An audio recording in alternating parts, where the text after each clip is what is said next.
We are live streaming in 3, 2, 1, action. Good evening. Today is Wednesday, February 7th. This is the Hendrick Hudson Board of Education meeting. The board has just returned from executive session, and I'm sorry that we kept you all waiting a few minutes. We ran a little over. Before we get started, maybe stand for the pledge, please. Allegiance to the flag of the United States of America and to the republic for which it stands, one nation, under God, indivisible, with liberty and justice for all.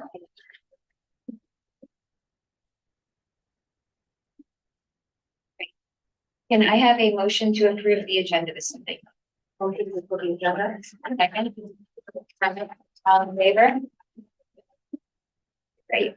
Okay, before we get going, we're going to begin the evening with some amazing recognition, and I'll turn it over to Mr. Trombley. Thank you, President Bernard. So the best part of every board meeting, other than our policy meetings, is definitely when we get to recognize some of the accomplishments of our staff and students. So this evening, I'd like to start by recognizing one of our fantastic coaches, Marcia Bailey. And to introduce Marcia, I would like to ask our athletic director, Mr. Tom Baker, to come to the podium. Tom. Thank you. Good evening, everybody. Yeah, it's my pleasure tonight when Mr. Trombley asked me who we can recognize. It's a quick answer for me. I have the pleasure of working with dozens and dozens of coaches from our district and hundreds of student athletes, which is what we're all here for, to give them meaningful experiences. And coaches come and go, and some are here for some years, and some are here for many years. But there's one that this year is her 50th year of coaching at Hendrick Hudson High School. And to say that the level of impact that she's had on her student athletes has been positive would be so underappreciated. She's phenomenal in her terms of her commitment. You find her here 365 days a year, 7 days a week. It doesn't make a difference. Coach Bailey is here cross country, winter track, indoor track, outdoor track and field. In the summer, she's here. And this is my 23rd year as an athletic director, and I would like to say that she has taught me an awful lot as well. She comes in my office every day and we debate many times. We talk, we converse. But what people don't realize about Coach Bailey is that she has the betterment of all the students of Hendrick Hudson at the forefront of all of her thoughts all the time. She's always saying to me, how about this team? Let's do this for this team. Let's do this for this group of students. It's not just the 3 teams that she coaches. It's all the students of Hendrick Hudson High School. And I really have taken an admiration in that quality of her. Hopefully I've taken a little bit of piece of that in my daily work. I can't really say enough at all about her. She has some of her athletes here tonight. Coaching track and field is a huge commitment. People don't realize Sunday night she was at the Armory at the sectional track and field meet. And I like to go there and make my way down there a couple of times a year to the Armory. It's an enjoyable experience, but they don't have normal contest times at 4:30 or 6:30 during the week. They may get an assigned track and field meet at 5 o'clock at night on a Sunday night in New York City, and they'll be there late into the night. Or it's 5 o'clock at night on a Thursday night, and all the kids have school the next day, as does she and the other fellow coaches. So she is somebody who has completely committed herself for decades here at Hendrick Hudson to all the students. And I just wanted to say thank you to Coach Bailey, and have her honored here tonight in front of the Board of Education. So thank you to Coach Bailey.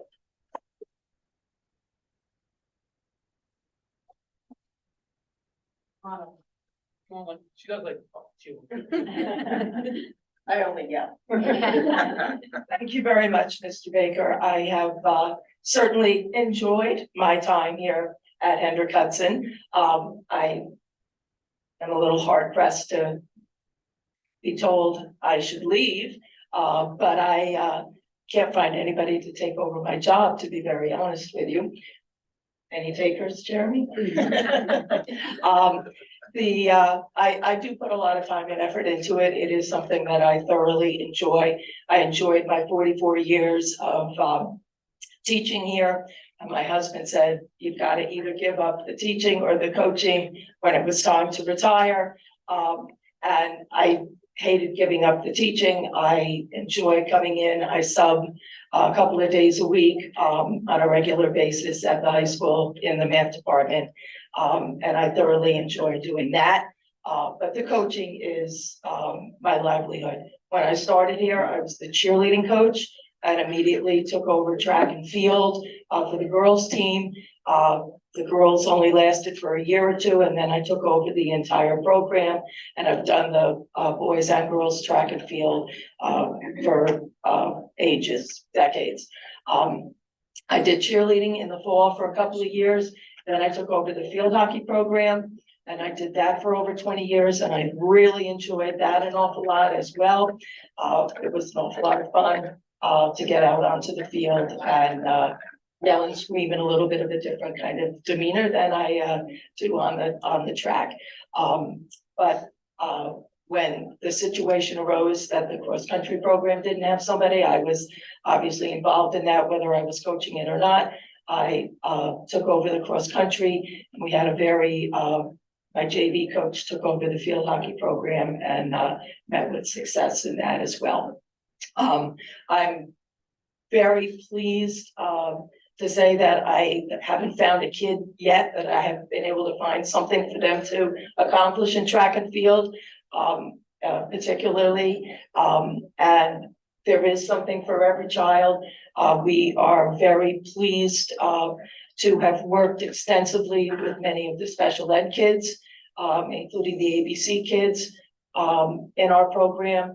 Not only a wonderful experience for them, but a wonderful experience for the rest of the kids on my team to work with them as well. And so that is something that we're very, very proud of. And I'm really pleased to have a fairly new facility out there, the track. And we had a great track in '86 when it was first put in. Took a while to get it to be refurbished. And we got the other one, of course, it was right at the pandemic year, so it took us a year to get out there and actually use it. But we've met with great success and great support, particularly from Mr. Baker and the high school administration and all the other coaches. And I thank you very much. I'll probably be around for a few more years, unless somebody really wants to take over my job. Thank you very much. Thank you to my captains for coming tonight. Thank you, Ms. Bailey, for sharing your journey here at Penn Hud and for sharing your time and your talents with our students. And it's very nice to see your captains join us. So we appreciate your dedication to our district. And we all know the impact that a caring coach can have on our student athletes. So thank you very much. Thank you, Mr. Baker, for recognizing us. We also have another group to recognize tonight. Students make up our district, and they're the reason why we're here, and special events that those students have make our school district a true educational community. So to introduce a group of students who have an event each year that really is a special event for our school community, I'm going to ask our Executive Director for Pupil Personnel Services, Ms. Lisa Schuchman, to introduce our Sailor program and their dog treat event. Good evening. So we have three very wonderful teachers here. Christina Peel, who I think everybody at the table knows very well, Mr. Will Lofton, and Miss Lauren Bellis. They have, I think it was 7 years ago when I started, we started this dog treat business to not only develop skills for students, but also to bring some little money in so they could go on their community-based trips. They meet Lakeland and they go bowling, they go out for lunch, they do shopping to buy the materials. So they do a lot that leads up to Mrs. Bellis's class, which is doing a lot of tasks, getting ready and prepared for the next level, which is Mrs. Field. So I'm gonna let them talk about it and share, I think you have some slides and everything to share as well? Okay, go ahead. Thank you, Ms. Mhm.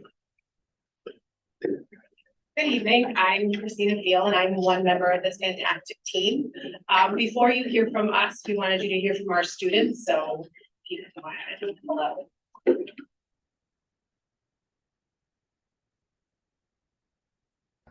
Hello, my name is Anthony Rice. Hello, my name is Anthony Rice. Anthony, do you like making dog treats? Yes, Why do you like making them? I like make people happy and make dogs happy. Does it make you proud to make the dog treats? Why does it make you proud? Make people happy and fun. It's fun to make them, but it's messy. But it's cool. But it's awesome. Do you like making dog treats? Yes. Why do you like making dog treats?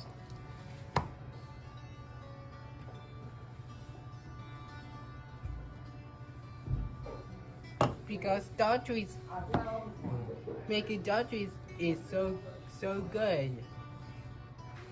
Are you proud of making dog treats? Yes, And do you love making dog treats? yes, Does making dog treats make you proud? Yes. Why? The humans are making the dough For the dog treats. for the dogs to Eat. Do you guys like making dog treats? Yes, we we do. All right. What skills does our business help you learn? It helps me learn job skills, be independent in the community, and communication. Yep. What else? What else do you learn when we make the dog treats? I like math and making dog treats.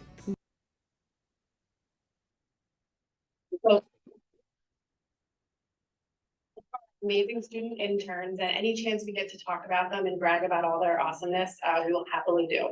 So before I turn it over to my colleagues, Sailor program fits very nicely into the hen hub theme, but it does stand for something. So just for a little background knowledge, Sailor itself stands for Social, Academic, Independent Living, Occupation, Recreation Program. And essentially think about that as the pillars in which we function. So those are all of the skill sets that we're looking to target in our students. So I'm going to turn it over to Mr. Lofton. And thank you, everybody, for letting us come in and showcase our students and get to put them in the light, because a lot of the times the skills get talked about, but they don't actually be seen within those skills. So thank you. And we'll go to the next slide. So our focus is really the functional academic side. So reading, writing, and math. And the reading skills is reading the recipe, looking at the box. The math is the measurements, using the measuring cups in the classroom and in the kitchen. And the writing is sometimes they make their own recipes where this month we're doing, we added beet powder to the recipes. That way it's a little red. It cooked a little darker, so it's not as red as we were hoping it would be, but it's learning experience, so that they got a piece in there. The social emotional learning is working together, working as a group and communicating with each other, accepting feedback. The independent living skills is the cooking, the cleaning, the organizing. If our students work or live in a group home, work with a roommate, it gets certain skills that they're able to take out of the classroom and incorporate in their lives. And the employment skills, we work on task boxes on a daily basis to work on organizing, sorting. Mr. Trombley came in, was able to see the classroom working on their boxes, and kids came up talking, what are we doing, sorting by colors, and they're proud of that. It builds that confidence in their skills. And our dog business is called DCJA, so Dogs Can Just Enjoy.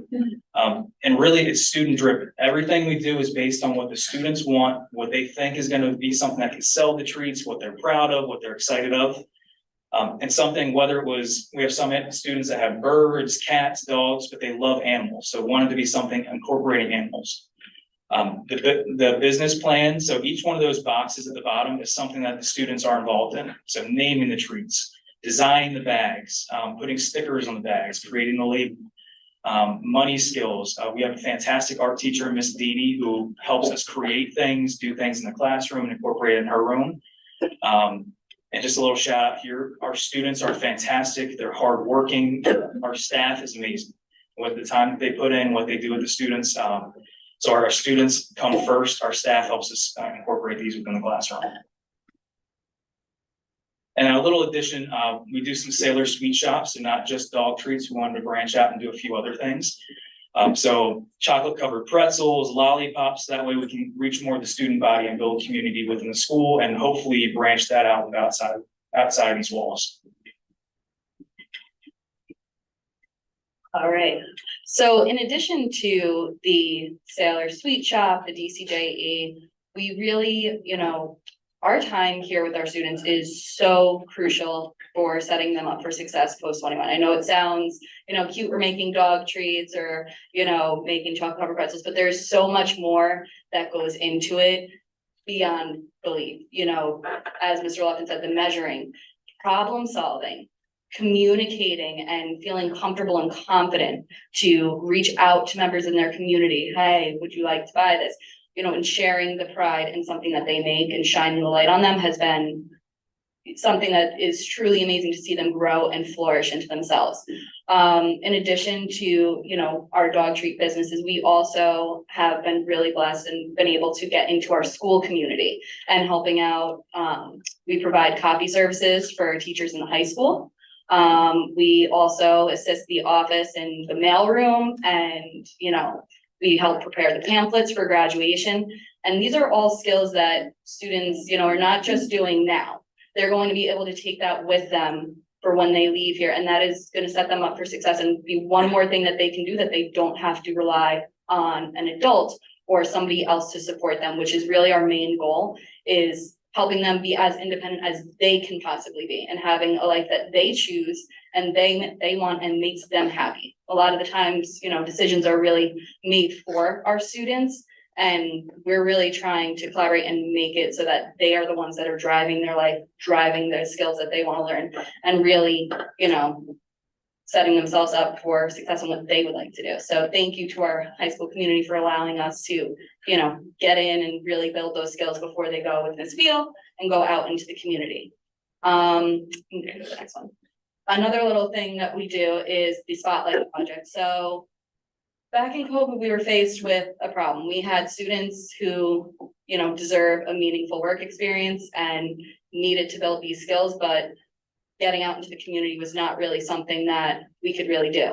So while we were lucky enough to be one of the first groups back in person full time, we still needed to figure out a way that we could teach these skills and give meaning and purpose to our students. So we had reached out and partnered with a company called the Spotlight Project, and their company's mission statement really resonated with us and why we wanted to partner with them. So 80% of individuals with disabilities are unemployed, adults with, and that statistic is a bit shocking. Our students are capable of so much more. If you walk into our classroom and you see them, they are capable of so much more. And she said that she had walked into an ARC and saw students stuffing batteries and flashlights and taking them out. So she wanted to create a company to shine the light on the creative talents and abilities of individuals of all abilities. So we became the first student interns with them, and our students, you know, it's not just making bracelets. It is, they have a part in the design. A student actually designed one of the charms there. It was hand drawn and then it was stamped on the charm. And then they worked together to create a pattern. They do inventory, quality control, reviewing their work, marketing and sales of it, and packaging orders. There's so many steps that go into it, whether it's the math, whether it's, you know, reading, creating, you know, a thank you card handmade with care. There's so much more that goes into it than meets the eye. And it's something that all of our students can access, which is even more meaningful. You know, we don't want something that just one or two can do. We want to find a way that everyone is able to access it and participate in a meaningful way. So that's another thing that we've been doing and our students are really proud of. And it brings them a sense of joy when they see somebody in the hallway walking by with a bracelet that they made. And then that leads us, all the skills that we do behind the scene leads us to when we think about Miss Feel, and she helps them get out into the community. And so as you can see, our interns are very busy. So we have a lot of stuff we do in-house to get them ready. A lot of partnerships with local businesses. These are just to name a few that I have students currently working at, and none of that would be possible without all of the steps you heard. So again, any chance we get to celebrate, as you can see, they're very busy, very involved in their community. I just want to highlight that 2 of our interns at the library won the Presidential's Award for volunteer service. They have over 100 hours. The Let It Shine food pantries on there, and we go out into the community often. So you may find us at one of their farmers markets selling our dog treats. And like Lisa said, it all goes back into the program. So everything we do is, it's essentially self-sufficient. All of the money goes back into the business, goes back into supporting our dogs. And that's really it. So thank you for letting us celebrate all of their hard work. Because when you put it all in a slideshow like this, it's exhausting, and most of them do all of this in one school day. So thank you. Thank you. And we have a parting gift. So you saw some of our interns making dog treats, and we have the most lovely assistant here, and she's going to hand them out to you. They are people friendly too. Thank you. Well, as that's occurring, I want to say thank you for the presentation. And the Sailor program, the interns have been so welcoming to me as a new member of the community, even fed me around the Thanksgiving holiday. So it's been wonderful to get to know them and to interact with their classrooms and see the wonderful things. Thank you. Thank you. How do we buy that? There's a, we have a Google form. It's sent out, right now it's only at the building level, so all of the teachers and admin get them, but we can share that with you guys. And then we have. Are the kids able, are the students able to buy them at lunch? No, it's only, we only sell to faculty. Hey Willow, how are you? Awesome. Thank you. Melly loves it. Thank you. Thank you. So, thank you, because this may be a very long meeting and this may be something that we can snack on. They are human friendly. Thank you.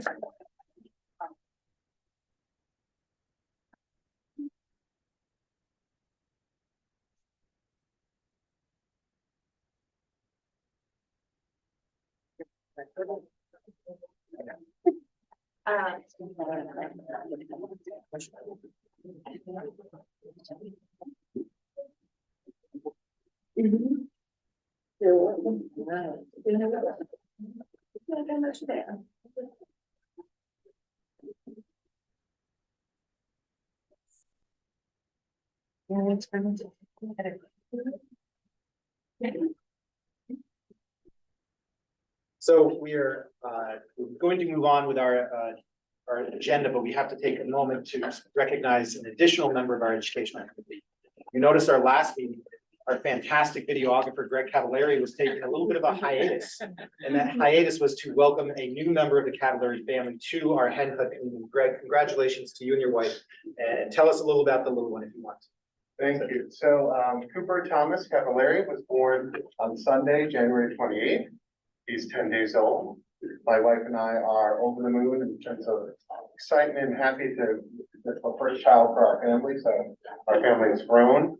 Everyone's been so supportive in terms of the local community, my colleagues, people that I work with, and we are just on cloud nine in terms of disbelief that he's really here. It's been, you know, the 10 months of preparation, and now the sleepless nights are totally worth it. And again, we're just excited to raise him, you know, be the best human being as possible. And he's already changed our lives. Well, welcome to Cooper and congratulations to you.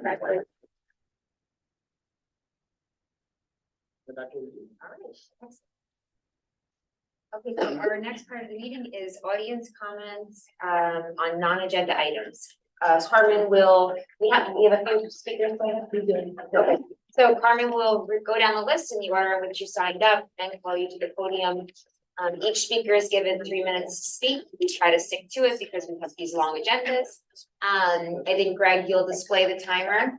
So it will be up on the screen. If you don't mind introducing yourself, and please be respectful, and we look forward to hearing from you.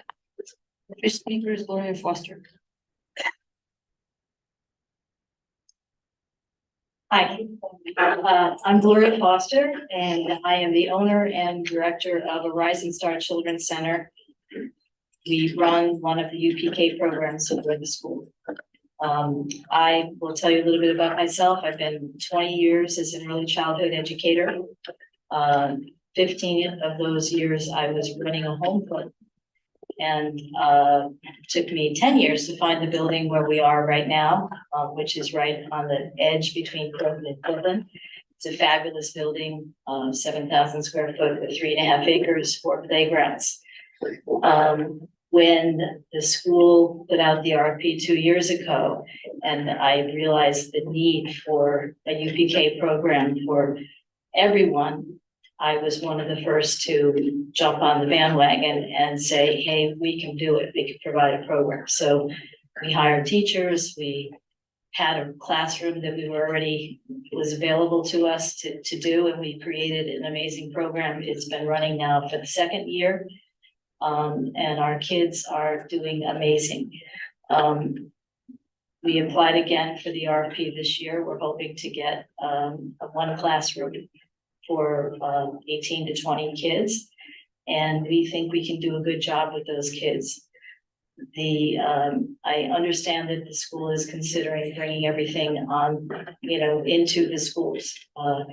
And that was one question that was asked of me, would I be willing to run it at the school? And I had to say no.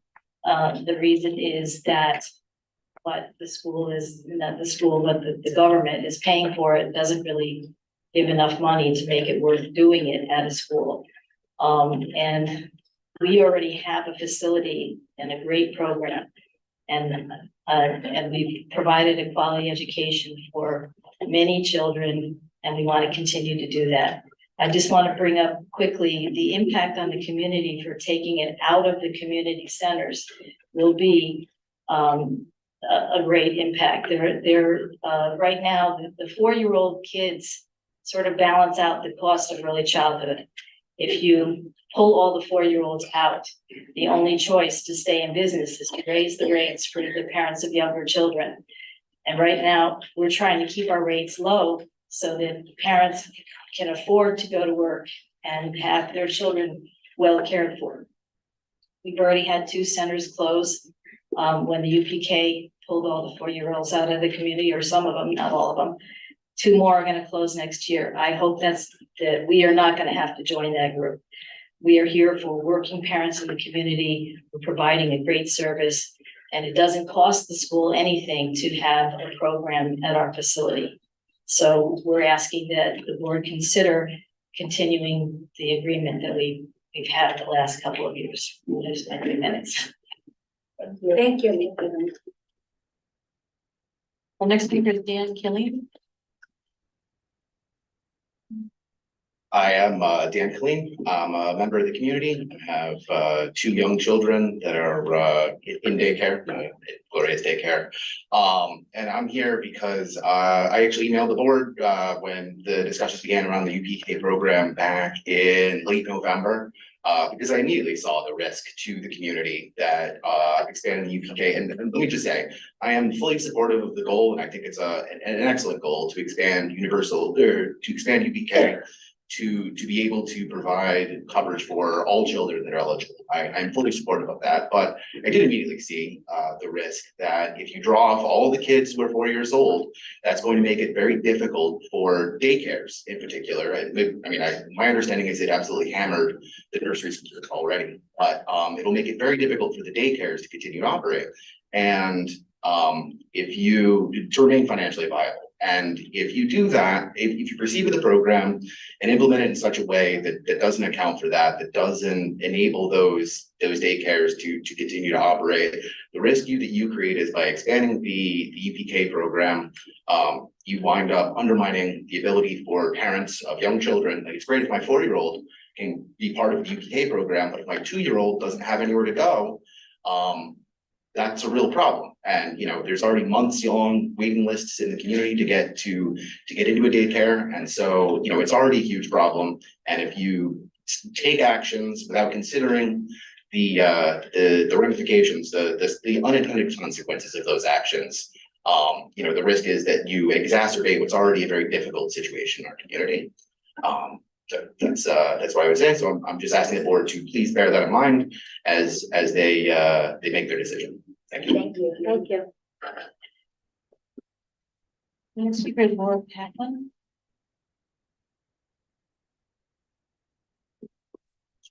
Hi, I'm Laura Kaplan. I'm also a member of the community. I also have children at a Rising Star. I think we all have the same statements here. My biggest concern is really for parents who are, especially working parents who have children who are infants or toddlers, because we just really need to make sure that there's options for them. So with any decision you make, we want to make sure, or I just want to make sure that that is also being considered, because any closure of daycares, could put parents out of work, because that is the only option potentially if there are no daycares available. So just want to make sure, with all the considerations, like I'm fully in support of expanding UPK, but I think there's an option to include both, a program at school and with other local daycares to give parents options, especially because we know, there are sometimes needs not only for aftercare, but for school holidays and whatnot. Like daycares are typically a lot more flexible for working parents than the regular school year calendar. So it gives those parents options if they want to stay in that program or be in the school, especially, also providing that ability for the daycares to stay open for those younger children, which is my most important, my most biggest consideration here, or what I would love for you to keep in mind, because there's so many parents who have those younger kids, and being a mom who had to go back after being on maternity leave so early, having a daycare option was so crucial without having family local. That was important so I can continue with my career. So just wanted to keep that in mind. Thank you. Next speaker is Rachel Anderson.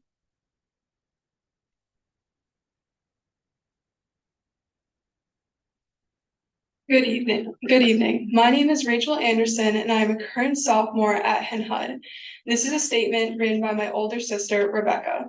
Rome fell in 476 AD, but who cares about an empire that collapsed over 1,000 years ago? It could hardly be relevant to our world today, right? Well, if you're asking this question, it's clear that you have never had the opportunity to take freshman AP World with Mr. Lupien or Mr. Zink. Luckily enough, I did. So who am I? My name is Rebecca Anderson. I grew up in the HHCSD community and graduated last year with a 4.0 GPA. I was involved in a total of 5 honor societies, 3 varsity sports, and 8 clubs. I also took 8 of the AP classes offered here at HHCSD, was president of C Club, and a recipient of the Social Studies Department Award. But most importantly, I'm a person who enjoys being challenged in their education. AP World is the one AP class easily accessible and offered to freshmen. It teaches more than history. It teaches critical thinking and the ability to analyze documents for point of view and bias. It strengthens writing ability and prepares students for college level classes. As a freshman in college, I can testify firsthand of the positive impact AP World has had on me. It taught me how to work efficiently, how to study, how to take useful notes, and how to write research papers. These skills have made the transition to college so much easier. In addition, AP World taught me to look beyond myself to the world around me and the issues we face on a local, national, and international level. AP World has offered HHCSD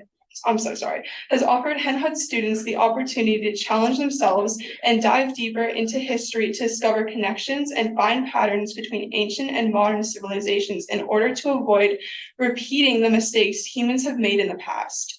So why is it relevant that Rome fell in 476 AD? There are many possible answers, but perhaps the most important reason is discovered when examining why Rome fell. Historians believe that problems like high inflation, a rising gap between the mega rich and the poor, the military acting as a drain on resources, inadequate leadership, and social divisions in the country all led to the collapse of what, for over hundreds of years, had been the most powerful empire in Europe. It doesn't take a genius to make connections between the issues Rome faced and many of the headlines of newspapers today. Examining history allows us to focus on what past civilizations have done wrong so that we can do them right. Freshman AP World is an excellent class to inspire more civic involvement, global awareness, and higher levels of empathy. If having AP World is no longer a feasible option for freshmen, I ask that the district leadership work with our fantastic social studies department in developing a course for 9th graders who, like me, want to challenge themselves and learn more about the world around them. Thank you for your time. Thank you. Our next speaker is Carol Guzman. Hi, good night. My name is Carol Guzman. I am a member of the community. Actually, I came to here 2 years ago. I have 3 kids. One is 5 years old and is in the kindergarten. I came to speak about the UPK. My son was actually in a Rising Star with Gloria since he was 3 years old since we moved here. We have a great experience with them. And I'm a working mom, so I think, like all the parents say, one really big point is we support UPK. I think it's like the best great option and should be expanded. But for working parents, sometimes not the option. We need to figure out what we're gonna do after 3 o'clock, right? Our job doesn't allow us the flexibility. So the option of having UPK in a Rising Star, plus they offer, they offer after school. Some days when there is no school, they offer us the option to have them. Is a great option for working parents and as a working mom. So for us to benefit of UPK, I think keeping that program also as an option to have there, and also the options help us to figure out what we're gonna do, and an option for working parents and not only the home moms that can send it to UPK sometimes. Also, the other option and a great advantage to have there for us is sometimes we have an extra kid, right, in daycare. For us, picking up at the same time is more convenient, and it's not only convenient, but it's something else that we don't have to deal with us as a working moms. I have my son in after school program in a Rising Star because I cannot afford to think every time that the school is off, seriously, like what I'm gonna do. So it is a really important topic for us as a working parent, and I think you should consider when that happens. Like UPK is free, but also for us it's free, but we need to figure out other options. And the other thing is, like, I think a Rising Star has already the experience to run the UPK, that sometimes takes time to run it. Like the new program is gonna take his challenge, has the education, the years of experience, and as I say, like, I have only good words to say about the program and the education and the teachers. My son was in another daycare before of this, and the comparison is, night and day. It is a really good quality. So hopefully that support and, make you keep in mind that when you take the decision. Thank you. Thank you. The next speaker, Dr. Seidenberg. Thank you very much. So my name is Dirk Pfeiffer. I have a high schooler and a middle schooler in this great school district, and I appreciate the opportunity to speak today in front of you. This is my first time addressing the school board, and I want to thank the previous speaker for talking about the same subject that I want to raise to you, which are the changes to the high school curriculum, specifically the cuts on the world history 1 and 2 for 9th and 10th grade. My background, I'm not an experienced educator. I work in the high-tech field. I manage a nanotechnology laboratory at a large tech company. I manage more than 200 professionals, PhDs, and I serve on several boards at engineering departments at some of our top universities within this country. And I really appreciate the value of higher education, which is why I became concerned when I heard about the cuts that have been made, or changes that have been made to the high school curriculum, specifically with respect to AP World History. I want to provide you some very brief feedback from my high schooler, who said very much the same things that this young lady just expressed, which is that it was a fantastic learning experience. It was an extremely challenging course, and it was overall a wonderful opportunity for her to learn advanced skills. It was a very challenging curriculum, and it prepared her for future advanced courses. Exactly the kind of thing that prepares you for higher education. And it was taught by an excellent teacher, and we are somewhat disappointed now that our middle schooler will not have the same opportunity, because the course has been changed from 2 AP credits now to only 1. And I just want to express my concern about it. Again, I really understand the value of higher education. I'm very passionate about it. I come to the school for career day, and I'm taking the opportunity to talk to our kids about advanced education, because I know how important it is. And I want to thank the board for navigating us through all these challenging times that we have with budgets and so forth. But I really want to plead to you that to consider that our high school curriculum has to stay competitive, and AP is a critical component of that. And I really want to encourage you to really think through that before we cut in courses like this. I really appreciate the opportunity. Thank you so much. Thank you. Thank you. Thank you.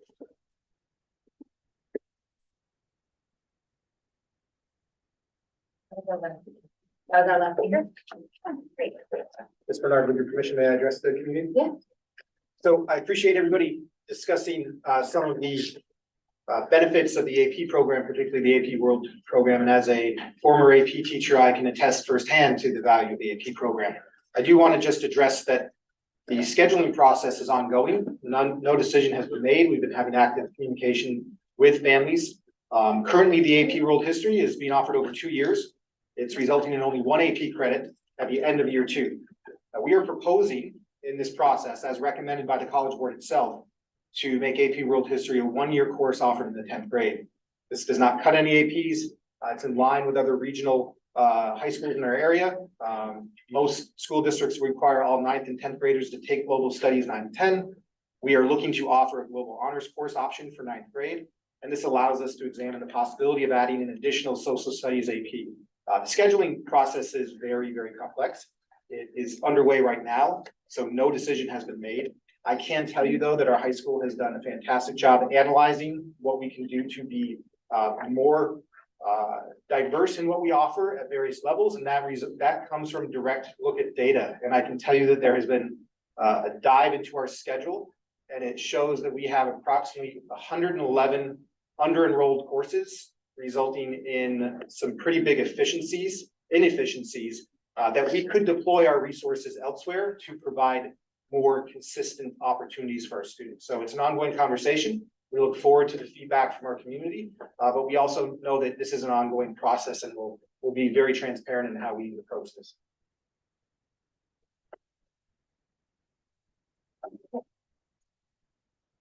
Okay, so we'll move on to the consent agenda. Does anybody have anything to pull this evening from the consent agenda?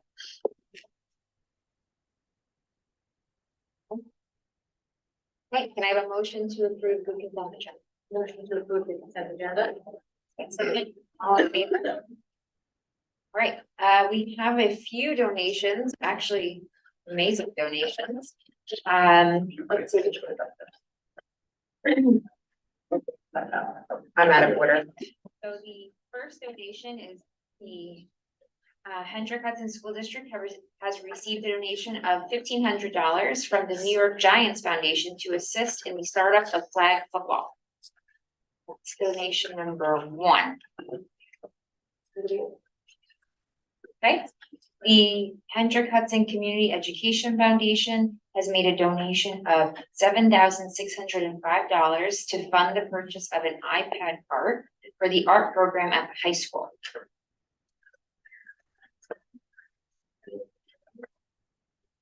The next is the Hendrick Hudson Community Education Foundation has made a donation of $162.54 to fund the purchase of Italian readers, a bookshelf, and reader response journals to put the library in a classroom at the high school. And the last but not least, we have the Hendrick Hudson School District has received a grant totaling $3,845.95 from Manhattan College for the Hendrick Hudson Quality Living Shorelines Grant. So I want to thank all of the donors for those gifts to our school.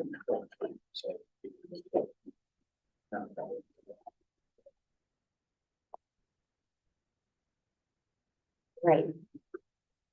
Sorry. Okay. Through you. I want to thank all of our donors, in particular our fantastic Hendrick Hudson Community Education Fund. This is a organization, if you're unfamiliar with it, that allows our students and staff to benefit from competitive grants, and grants in some cases outside of our overall approved community budget. So it really is a special opportunity for enrichment, for advancement, and for, in some cases, academic intervention when needed. But very, very happy with the partnership and very grateful for the partnership we have with the education sector. So thank you.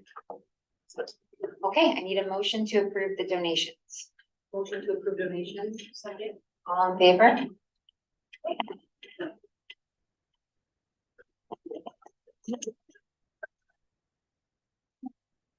Okay, so now we have our audience comments on agenda items. Has anyone signed up? No signups, okay. We have our policy. Okay, the first reading this evening is going to be the second reading of revised policy 6240 investment. Want to read it? Want to read it? Want to read the whole? Jeremy wants to read the whole thing. You want to read the whole thing? Yes, Jeremy does. Himself. Which one is it? So I'm 6240. let me make that really clear. Would you like to read this all, or would you like to support you and leave This it? is a long one. Yes.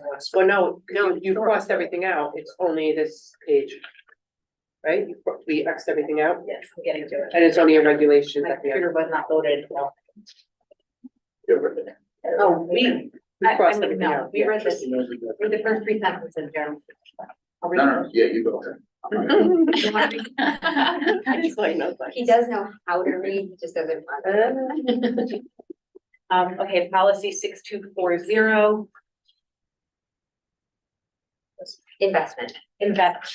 The objectives of the district's investment policy are to safeguard district funds and to minimize risk, to ensure that investments mature when cash is required, to finance operations, and to ensure a competitive rate of return. Motion to waive the reading. Second.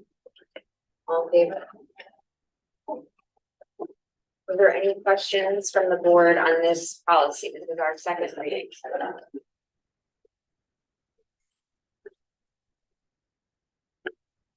Any questions? No. Everyone's comfortable with this? Okay, Or do you want to share anything about it, or we already did last year?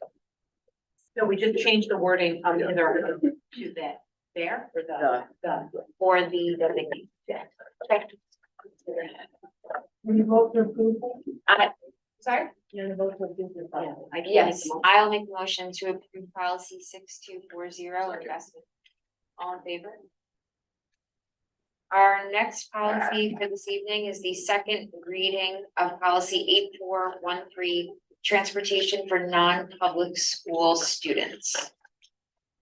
Policy 8413. Motion to waive the reading. Second. All in favor? All right. What did we? Wait, do we need to make a motion to approve? We didn't, I don't think we changed it at all. This was a new, yeah. This was just a new one. Second reading. This is the second reading of a new policy. Okay, are there any questions on this policy?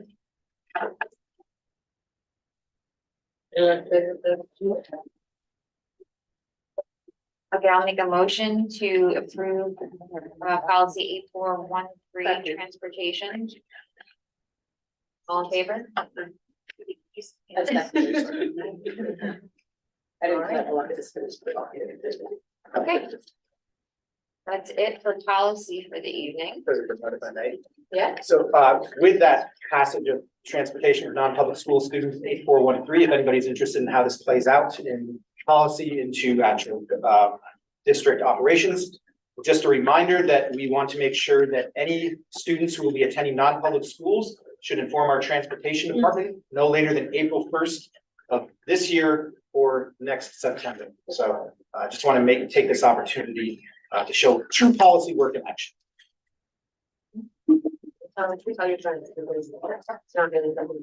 We'll try to remind you in each budget meeting as well. Very important. Yeah, so that is if you want transportation to a school within a certain distance, you need to apply by April 1st. Yeah, it has to be within 15 miles. Okay. Great. Can I ask a question about this? 15 miles from where? Their home, their house. From your home door address? Yes. Okay. Next on our list is the superintendent's report. Thank you, President Back to Bernard. Yes. Thank you, President Bernard. I'll keep my remarks short this evening because we do have quite a full agenda. I did have the pleasure of spending time with our 5th grade students from Furnace Woods at the Ashokan Reservoir last night. They have been there since Monday. I can tell you that last night they were super tired and very well behaved as they got ready to transition into their nighttime activities. I joined them for an evening mindfulness activity. They had a snack and then they transitioned to bed. So I'm sure they came home safely today. Before I was even hired, I asked a question in one of the interview steps, and I said, "Is there any sacred tradition that I should not touch?" And they said, "Don't touch Ashokan." I had no idea what that was. I didn't know if it was a person. I didn't know if it was an event.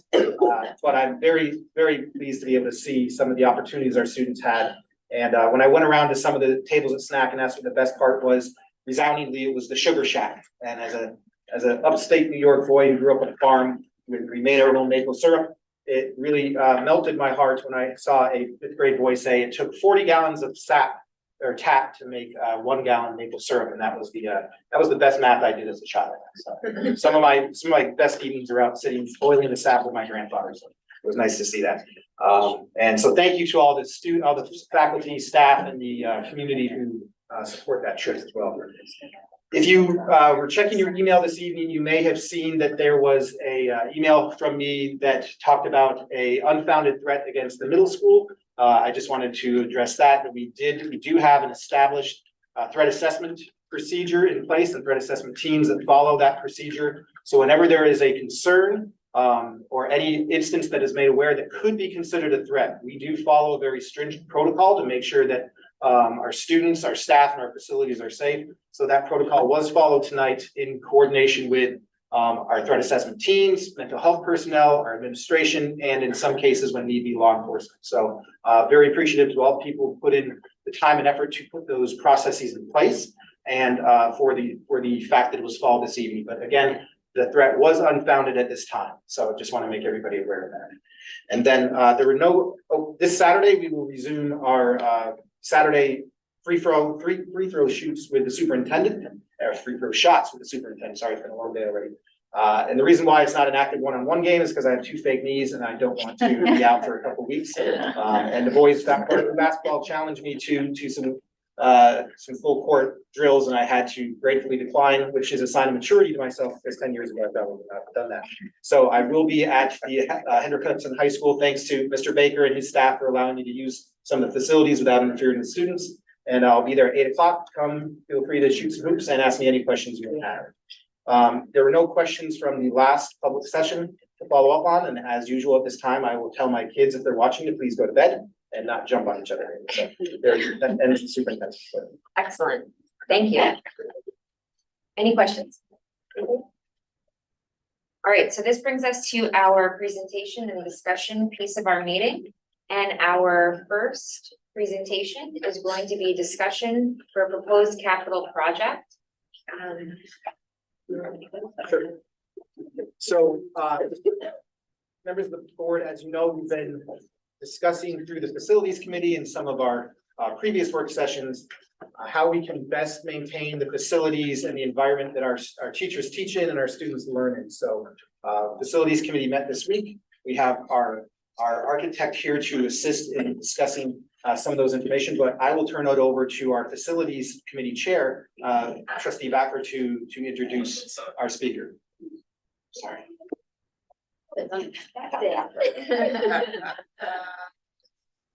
Armin from KSQ is here along with Anthony, who's also been a key player in this planning, but really this is just an overview of how we plan or what we propose for the community to vote on in May. And we will then follow with board vote to move as the secret lead, which will start the phase. We will be adding a meeting in March, which will have a full detail of the plan work. So please come back and listen to that with a lot more questions. Thanks, Jen. Thanks so much. Go ahead, Greg. It was an honor to be part of the team that reimagined the BV cafeteria. I'm glad to announce that the work is complete. I was there for the opening. It was just a beautiful celebration and the space, I hope the community's proud of it. And it's an example of how reinvestment can really turn an old tired space around. The presentation this evening regarding the potential bond program is intended to be brief. As was mentioned, we have a dedicated meeting in early March. That'll be a single purpose meeting where we're really going to drill down in detail. You'll hear me throughout this presentation invite the community to ask questions. We're still very much in a Q&A input part of the process. And so we'll start to harden that process as we get closer to the spring. But at this time, really, except for determining the maximum bond project cost of $30 million, we're in very much remain in a listening mode. All the way on the right, there are 4 targets that describe the mission critical pillars that are the criteria for an element to make it into the bond scope. Aging infrastructure, site repairs in purple, science and STEM curriculum related needs in yellow, and then community use in orange. So the outer circle, we actually started this process 2 years ago in February, data collection. And we found at the end of that process, almost $90 million of potential needs. And we've been working steadily with the facilities committee to really bring that down to the most imperative needs that represent the $30 million. And so that inner circle is the bond that we're talking about developing for March. So I have a slide for each of our 5 schools in the Henry Hudson School District. On the lower left, the bond allocation for the high school is $8.5 million. Whenever a bond cost is reflected in the presentation, it's a total bond cost. So it includes escalation, contingencies, fees, any element associated with the cost of the project is embedded and included in these costs. The first 2 bullets are very similar for all 5 of our schools. First bullet is about site pavements, walkways, site safety. We have, in some cases, pavements that are and sidewalks that are beyond their serviceable life, and those will get upgraded. Brick repointing, deteriorating metal lintels get scraped and repainted and so on. Protecting the exterior envelope of the building, super important in terms of preserving the building as an asset. We want to tackle the basement level music studios, as well as this space that we're in, really converting it into a modern learning commons. Super excited about those meetings we had with Anthony, with the building principal, and then improve the dome here at the high school for multi-purpose assembly. And we learned a kind of an interesting lesson during COVID about how that space performed for graduation. With some improvement, it could become a really important workhorse for community meetings and as well as other assembly uses. As I mentioned, now moving to Blue Mountain Middle School. This is the school that's proposed to have the most reinvestment, $15 million. Again, the first 2 bullets, site improvements and exterior envelope, are very similar. Renovation of existing boys and girls toilet rooms, those are original to the construction of the building. Interior door replacements and upgrades. Reimagining the whole center part of the second story of the school to make it a STEM interactive learning commons. And I've worked with 2 of our principals on this mission and sort of the approach. And it's to sort of reimagine that dark space in the center of the school and make it the heart of the school, we think will really be a wonderful advancement to support the curriculum and the program there. The old library would be converted into 5 general classrooms. Our gym is original at Blue Mountain. So replacing the old bleachers with an automated motorized bleacher system, as well as resurfacing the floors in the program. Kitchen servery improvements. We're working with Claire on this and the other kitchen project in the program. That's original to the school, needs to be renovated, and then adding air conditioning to the general classroom spaces on the 3rd floor, super important. At Frank G, so in the fall, that'll be our 3, 4, 5 elementary school. Special elements there are common and individual toilet room upgrades, cafeteria upgrades, another project with Claire will work on making sure that the throughput to the students in the cafeteria matches with the age appropriate grade level.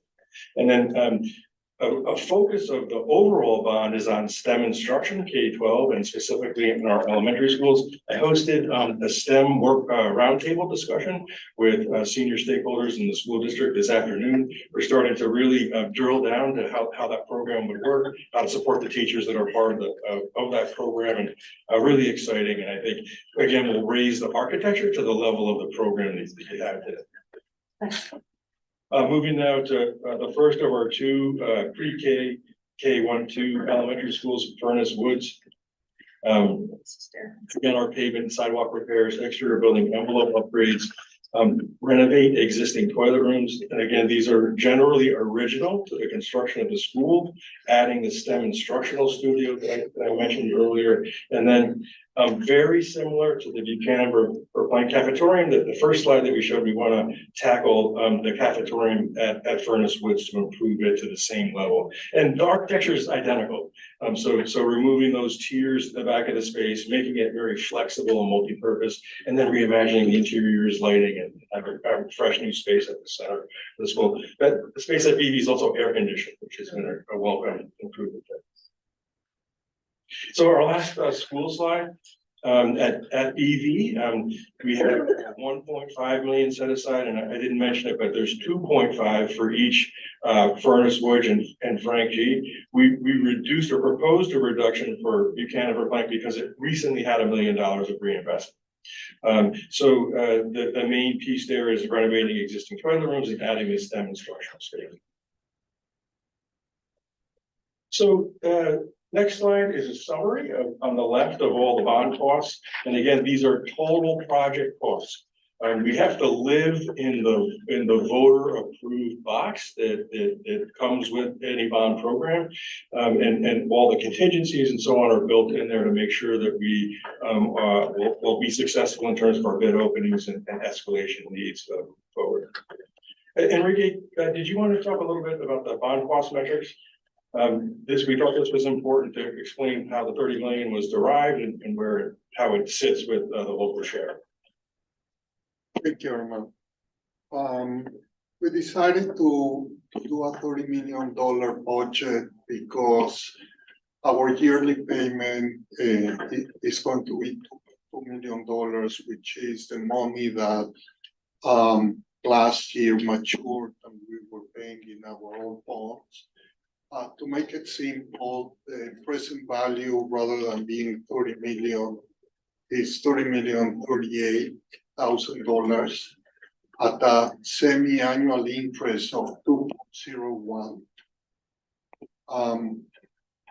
Our state aid is 32%, so that's a portion that the state pays, but they only pay 90%. So the portion that the state would pay is $8.6 million, and the portion that the community will pay is $21.3 million. Can you just repeat what you said about why now, right? Because we have a mature past bond, so this is the right time to do a new project. Last year, we retired the bond that we were paying about $2.2 million a year between interest and capital. So we left that money in the operating budget, and now this year, next year, or when we need to borrow the money, that's why we decided to go for $2.2 million. So in short, there is no additional tax increase to support this fund, correct? Correct. As long as we maintain those $2.2 million in fund balance during this year or next year, then those $2.2 million will be in the operating budget, and therefore we will start paying those $2.2 million out of that money. Thank you. The last slide in the prepared presentation is a snapshot in terms of the graphic schedule to take us from today to a potential bond vote. It would be alongside the budget vote on May 21st of this spring, this calendar year. Up at the top, so the red vertical dash line all the way on the left is today's date, 2/7, the board meeting that we're at. We wanted to just point out that we've been meeting with Mr. Trombley and his team and our educators, principals, and faculty throughout the process. We'll continue to do that, so our arrow points back all the way to the beginning and forward through the whole bond process. We charted board meetings moving forward to the bond vote. So the March 6th board meeting is intended to be the subject-specific single-purpose meeting. We'll drill down much deeper into each of the schools and the scope of work and be prepared to answer any questions that may be brought forward. At the end of March, on March 27th, would be the proposed date that the school board would adopt the bond and seeker resolutions. And that would set us in our waiting period that's mandated to be prepared for a proper bond vote on May 21st. The facilities committee, I'm referring to it as our steering committee. We've been meeting almost on a regular basis over the last 2 years, and that's our touchstone where we prepare materials before we bring it to the school board. And there are 3 board members on that committee as well as Mr. Trombley, so and Anthony and Enrique and myself. SEEKR stands for State Environmental Quality Review Act. It is the mandated procedure that all school districts go through to ensure that there are no environmental impacts created by the bond. This bond is very benign in terms of SEEKR. Where we're doing work outside, it's replacement of existing pavements and sidewalks. We're not building new areas. Also, we're not putting additions on our schools. We're renovating within. So that's box checking, but nonetheless very important. We're going through those steps. And actually, we'll go through the first step hopefully after this presentation. We're always refining the bond scope and cost, and that's what I meant when I invited community input. We're expecting to have that along the way. And then again, in the end of March, on the 27th, we'll adopt our resolutions and be prepared for a legally compliant referendum on May 21st. And in terms of next steps, I wanted to, if it's the board's pleasure, you would formally kick off the SEEKR process by declaring your intent to be the lead agent. This is very standard procedure. This is how all school districts move forward and advance their SEEKR process. To answer any questions or comments, and I'd like to take homework assignments, so if you want to give me those, that's fine too. So I guess before we motion to take the lead, I guess as we move forward, we'll make sure we update this timeline with how we will start reaching out to the community to make sure we present it, not just the bond at board meetings, but also at other forums where we can get community input, PTA meetings, senior centers. So we'll look for opportunities. If anyone has any ideas, please make sure you reach out to anybody on the board. That would be helpful. But I'd like to motion for the board to declare ourselves the lead agent for the SEEKR planning for this bond. I second.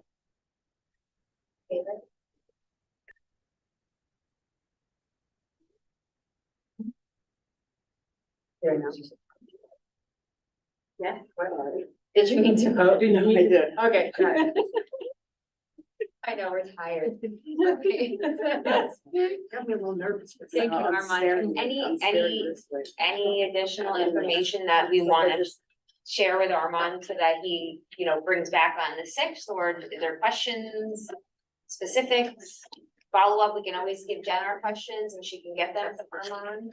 Okay, for the presentation on the 6th, you're gonna give us pictures of like the STEAM labs and all of those for the community to see. Yeah. And like what we're proposing potentially for the dome. You're gonna have like plans and draw. We'll have detail and content so we can drill down in each of those areas, yes.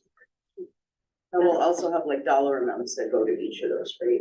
Like, so that we understand what the scope for each area is. Yes, and that content exists today, but we'll tie it to the imagery that we'll show Okay, you. perfect. Thank you. And then a lot of the Billy Don stuff that's not as pretty, right? Yes, Anthony stuff. Thank you so much for being here. Thank you. Doing your work, yeah. Thank you.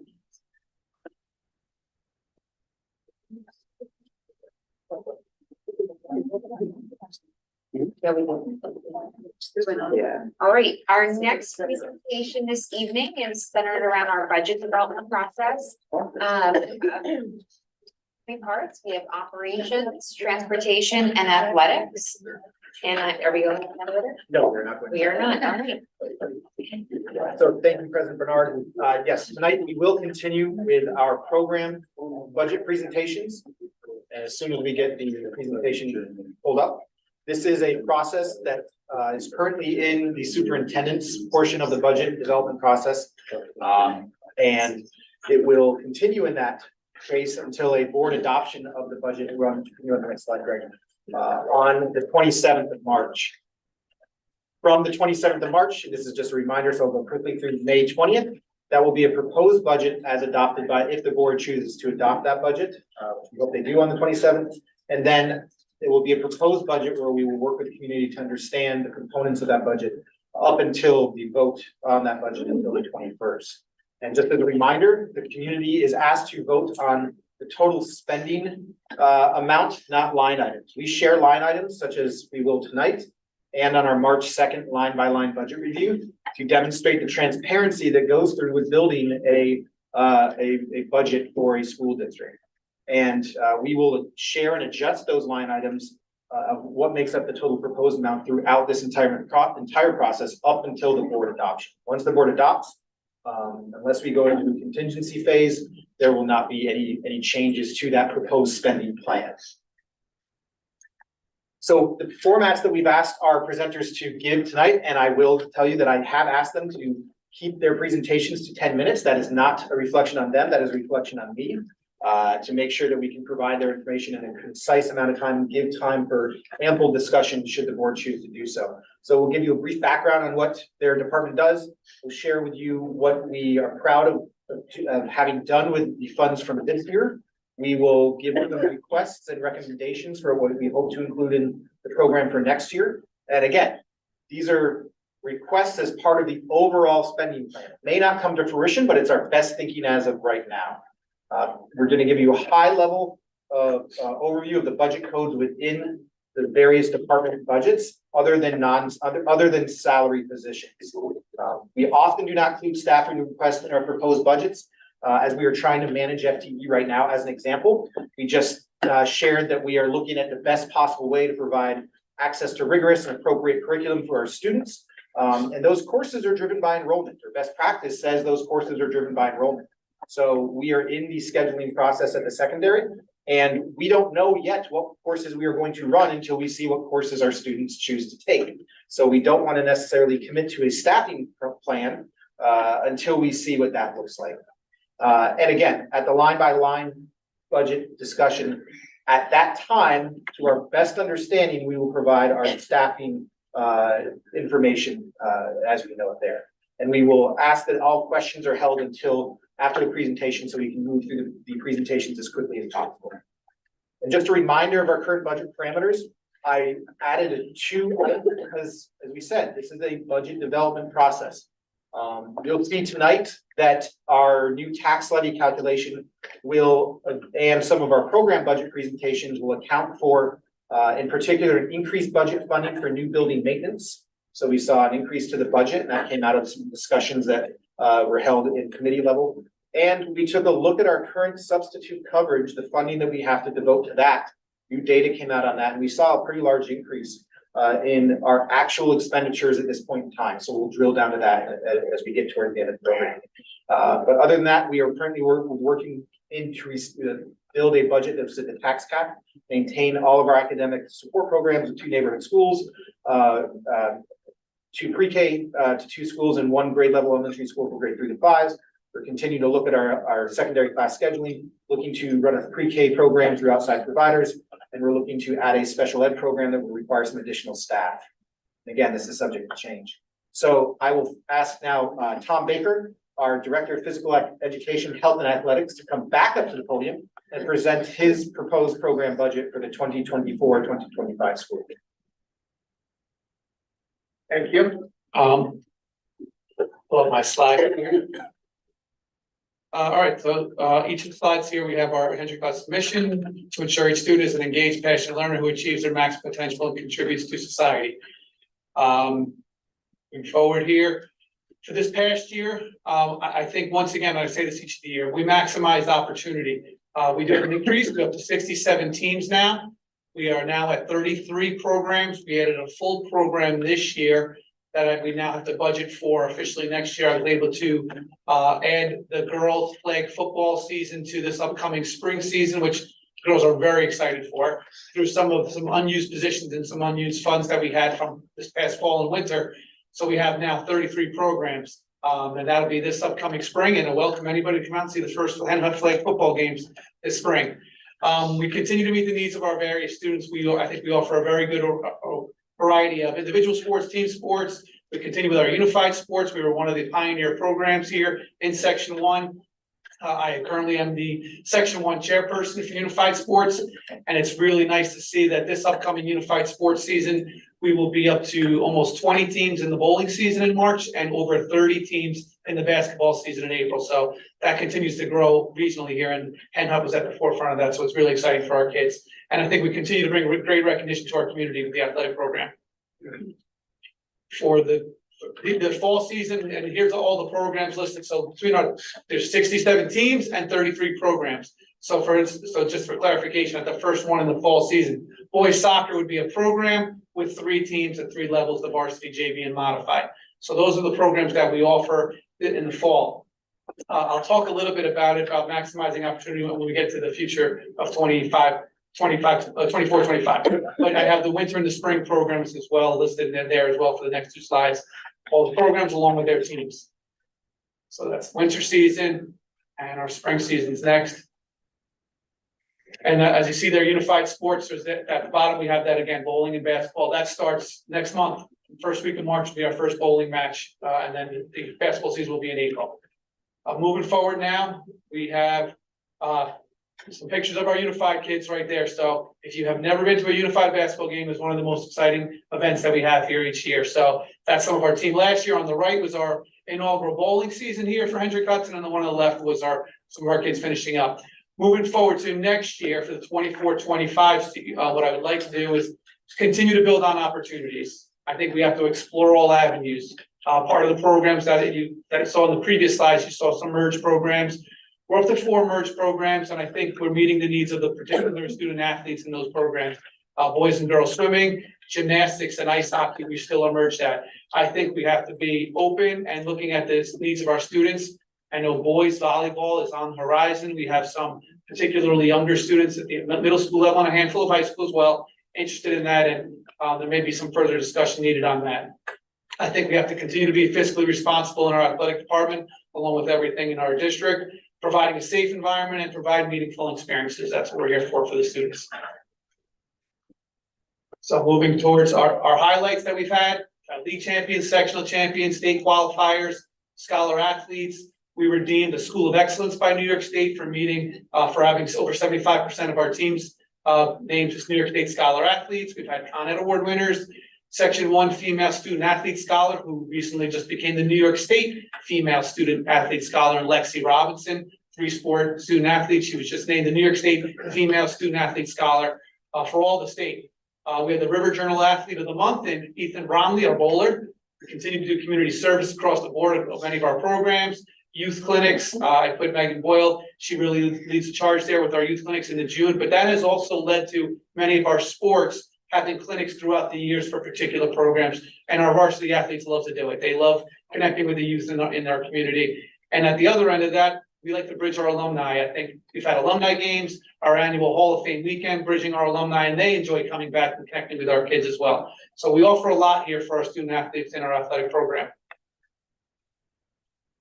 Moving forward here, so for the budget, I'll go through each of these and hopefully answer any questions that I have as I talk. But of course, if there's anything else, I'd be glad to answer then. So our equipment line, for this year, we had 10,000 budget, we're gonna keep it at 10. You can see that there was an increase of 19,000 for the year to date right now. So part of that money was encumbered last year. So part of that we had, that was already encumbered from last year, carried over, and there was about 4,200 of that was transferred out of our supplies line into our equipment line because we had an unforeseen practice issue that we had to just manage, and our winter season, we really just became overbearing in our dome. With our track and field program and our wrestling program, we were trying to share it, and both programs have just grown tremendously. So I worked with Claire Carey in order to take on the cafeteria for our wrestling program. It's been a win-win for both programs and much better for our student athletes. But with that, we had to purchase some practice mats that we can keep here at the high school in the cafeteria. So we had a little bit of an unforeseen cost there. So we transferred some money out of our supplies line and from high school with myself and Ms. Collins. The supplies line, similar to that, I'm gonna keep it at the 61,245 for next year. But again, you can see the year to date there. We had an unforeseen big uniform hiccup that didn't see coming. I don't see it happening that way. We had a lot of uniforms through our reconditionings that were just becoming too much to give them again in another year. So Enrique worked with me to give me some extra money there, and plus I had covered some from the previous year as well. I don't foresee that happening every year in that regard, but it was just a uniform issue that we had to take care of for those years for several teams. And then the contractual piece, I kept it at the 65,586. That's a lot of our reconditioning. It's a lot of our track meets at the Armory. It could be our tournaments that we go to for various sports. Also our bowling team at the bowling alleys, our ski team at the ski mountain, some of the contractual obligations that we have to come into an agreement with. The BOCES line is a little bit, it's out of our control for that matter. So as you can see, it goes up from 156,004 to 167,768. The biggest increase for this reason is the addition of the flag football program. As I said, we were able to encumber that this year with some unused expenses, but we have to prepare accordingly for that, bringing on officials for that matter. And then there is a new officiating fee because of the new officials contract that I'm expecting to be agreed upon in the next few months to start on July 1. With the BOCES line, we also will get a part of a lot of the BOCES programs that are offered there. Our Family ID, which is our registration program, which we're actually exploring, perhaps transitioning to another cost-effective program that BOCES does offer. Our Impact program for concussion management, Sports View program. The Sports View is our communication, our vehicle that our teams use, and I really made that the expectation this year with the coaches to use that as your communication vehicle with the teams. And if not, one of the changes we made this year with Beneath is giving all coaches a Head HUD email address as well. So tying that in and giving the district ownership to the communication process there. So that also is offered through the BOCES program as well, the Sports U. Transportation, I worked with Liz Gillio on that. That's just an increase of the contractual 104 to 106 for the contractual increase that we have each year. One thing that's not on here that I want to make sure that I am transparent about, and we did talk about it last week at finance, is when the district moves forward with the coaching salaries, which you don't have here, that comes in the next steps of the budget process. The increases there would be the 2 flag football coaches that we have to have, and the other increase that I've requested there is a fall, winter, and spring athletic coordinator to help us with the athletic programs. As we're offering all these new programs, the difficulty in managing them is just getting greater and greater. And I think it'll just be a lot more to be able to offer our student athletes when we have some more assistance along the way there. So that was also in that process as well. Is there any questions in regards to that, or you want to hold them off to the end, or how's you want? Yeah, we're gonna hold on. Okay, all right. Thank you, Tom. Thank you. I think that kind of wraps it up there. We have some pictures there of our senior programs, which we'd like to run through all of our teams. The cheerleaders in the middle there running their strong program at all of the elementary schools, which is become a great event on homecoming Friday. One of our cross-country runners who was a state qualifier there, which we have each year across the board in many of our sports. So we had 610 student athletes over the last year, and I know I speak on behalf of them when they say thank you to the Board of Education for all of your support to them, because they truly enjoy their experiences every day after school, whether it's a practice or a game. I think they really have a true meaningful experience here. And one of the things that I really like to see, that's very hard for others, but when an athlete's experience comes to an end and all those tears are there, I think they realize how much of a meaningful experience we really had for them here at HHCSD. So thank you for all of that support. Thank you. Thank you. Good, all right. Yes, I'd ask that we go through all questions at the end, if we could write them down. I'm jotting down some points too that I can bring to the discussion. So thank you, Mr. Baker. Do you want to stick around for a few minutes? Yeah. Just in case you have any questions. Thank you, Mr. Baker, for your presentation on interscholastic athletics. I'll now ask our transportation supervisor, Liz Gilio, to come up to discuss the transportation budget for 24-25 school year. Ms. Gilio? How are you? Good evening, as always, the mission, we all share the same mission, which is to ensure each student is an engaged, passionate learner who achieves their maximum potential and contributes to society. And my mission is to provide safe and efficient transportation to the students of the district. Okay, we continue to improve route efficiency, continue to work with athletics to reduce overtime for sports.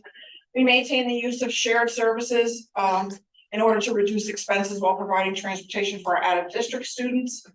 And we maintain training for the drivers and for students as well in school bus safety. Okay, we've received delivery of all 4 of our buses that we put in the budget for this year. The last 2 just came the other day. Those are gas powered, conventional buses. The drivers who are driving them right now are, liking them very much. They also have disc air brakes rather than having the other brakes that we have on the other diesels. By going to the gas powered, we don't have to worry about adding DEF, which is an additive to the diesel fuel, and we're not regenning the buses and having issues. We had a lot of issues with those with the diesel buses with that, so this is going to make it a little bit easier for maintaining them. I've been advocating for years for the Stop Arm Camera program in Westchester, and we've almost got to the finish line. Tomorrow, there's a meeting here with the the PTA Advisory Council. We have county officials coming. We have Supervisor Becker is coming. We also have the county police coming. If you have time and you want to come and be here, bus patrol is coming. They're going to explain where we are with the program and how we move forward. And I've worked on this for 5 long years, and I'm very happy to before I exit, to see that this is going to be here for us. All right, I've trained and successfully licensed 7 new drivers, some of them chauffeurs and some of them custodians, and we used a driver trainer to do that. They all were trained and tested and passed their road tests all over this summer. So it was an intense program, but they were all done. Just some pictures from School Bus Safety Day. This is Frenchie Lindsay School. As everybody knows, we go to the elementary schools right at the beginning of the school year, and we want to remind everybody about school bus safety, how to ride on the bus, how to get on and off the bus, how to cross the street if they're a crosser, and also what is acceptable behavior on the bus. We don't bully, we keep our hands and our feet to ourselves, keep everything in our backpacks. We talked about, wearing our seatbelts and being ready to get off the bus when we get to the stop, but staying in our seats until the bus stops. That's a big problem. When I drove a van, I used to say to the kids, when I would do a late run, and they'd all be standing up before I was like, oh, you guys got bad big bus habits, like stay in your seats and stay there. And so we're really trying to make sure that, at the kindergarten level and all the way up, they continue to, understand that that's not safe. Okay, so for 23-24, I've been working with Bird Bus for the EV transition plan. We're currently navigating through the reevaluation and infrastructure assessment at the bus garage. And this project is a 0 cost to the district, and we need this in order to meet the requirements set forth by Governor Hochul. So as we go through my line by line, we have non-instructional chauffeurs, and these are all non-salary positions. These are your hourly van drivers. So this year we're currently at $562.95. And for the 24-25, we're going to go $708,131. And that's a contractual increase due to salaries, but also added in there is the expense for 12 bus monitors for a full school year. I know there were some questions about, could we do it for 2 weeks? I don't think the 2 weeks for the K1s is going to be enough. I think that if we were going to do that and not do it for the full year, I would really recommend doing it for like we did this year for 70 days. We did it, I think that that would be more effective because 2 weeks, they're not gonna learn a routine. And I think that if we wanna make sure that they're gonna be safe, that, we at least give them the 3 good months in order to, learn what to do. Since we've done that, we really haven't had, since we stopped the monitors, we haven't really had, any significant behavior issues. I mean, kids are kids and they're gonna, not always do the right thing, but it's all a learning process for them and they'll learn as the older they get, the more they're gonna learn. So that's where you see the big jump there. The $127,000 jump is because of those monitors. Right, and that's an hour in the morning, hour in the afternoon times 12 people. And that's at the, also at the, step 1 for the chauffeurs, that's the rate of pay that we use. Okay, district transportation chauffeurs for handicap, so we have 693,608. Next year it's proposed 727,608. And that's a contractual increase that has to do with the hourly rate. I know there were some questions about like, why is it such a big number? But it's actually only a $34,000 increase, which I say only, but that is a lot. I mean, between Lisa and I and Enrique, maybe we can figure that out, but it wasn't any more than I thought it was gonna be.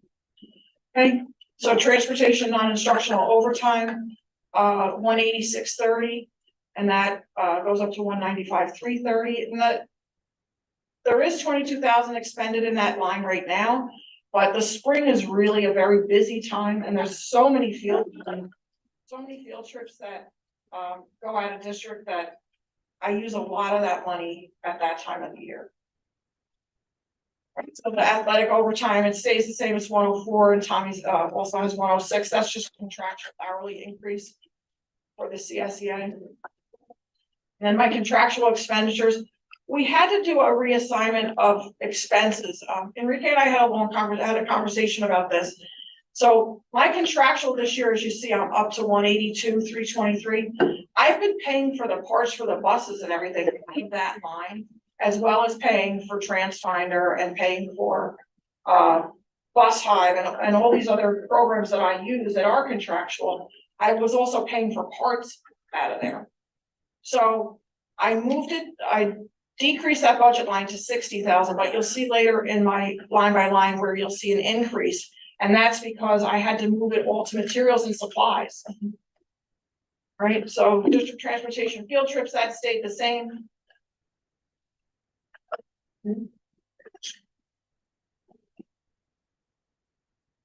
My equipment line also, that's the same, and same thing. You see that there's only 447 spent out of there, but that's where there's big purchases that come out in the late spring.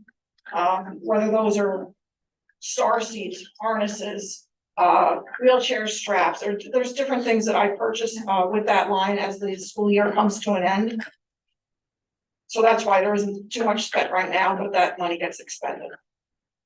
Hey, our liability for auto, that's a premium increase and we don't have any control over that. Same thing with our umbrella liability. That also was a premium increase. District transportation materials and supplies, it's at 104.5 and it goes down to 80. And same thing, that's a reassignment of expenses. You'll see in the bus garage, you'll see where those that money is end up being put. For transportation fuel, for gas and diesel, I left that number the same. I think that right now we're in pretty good shape and our fuel prices have kind of stabilized to some extent.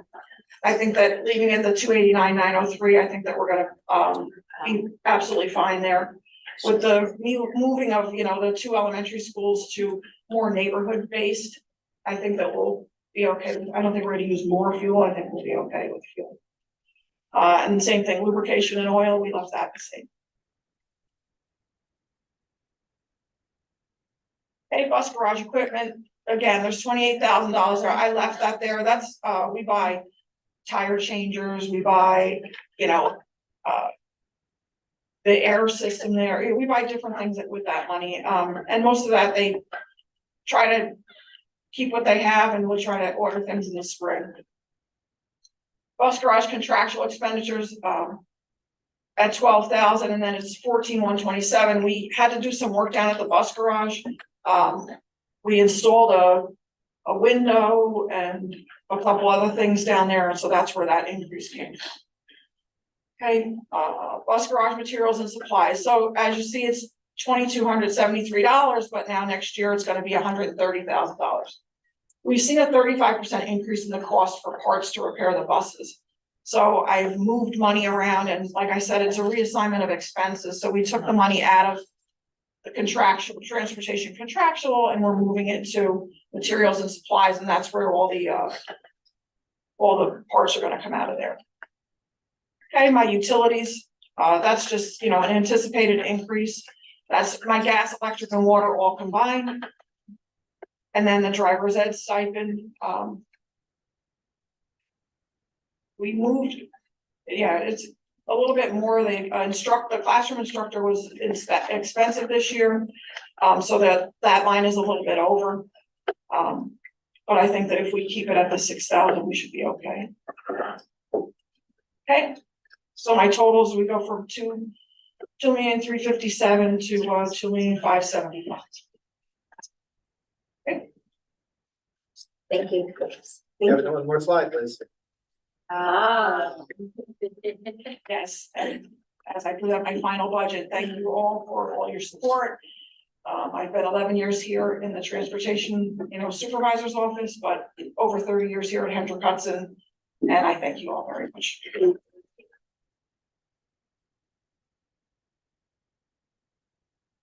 It's been a pleasure working with you and learning from you and talking to you at 4:15 on some of those early mornings, as well as Anthony. And this is not, unfortunately, your last budget presentation. I look forward to you joining us on March 2nd. Thank you for the speech. So thank you, Liz. At this time, I'll ask another one of my 4:15 phone call friends to join us. Mr. Anthony Merlini to present the facilities, operations, and maintenance proposed budget. Mr. Merlini. Good evening, everyone. Tonight, John said, I'll be presenting my budget for the upcoming year.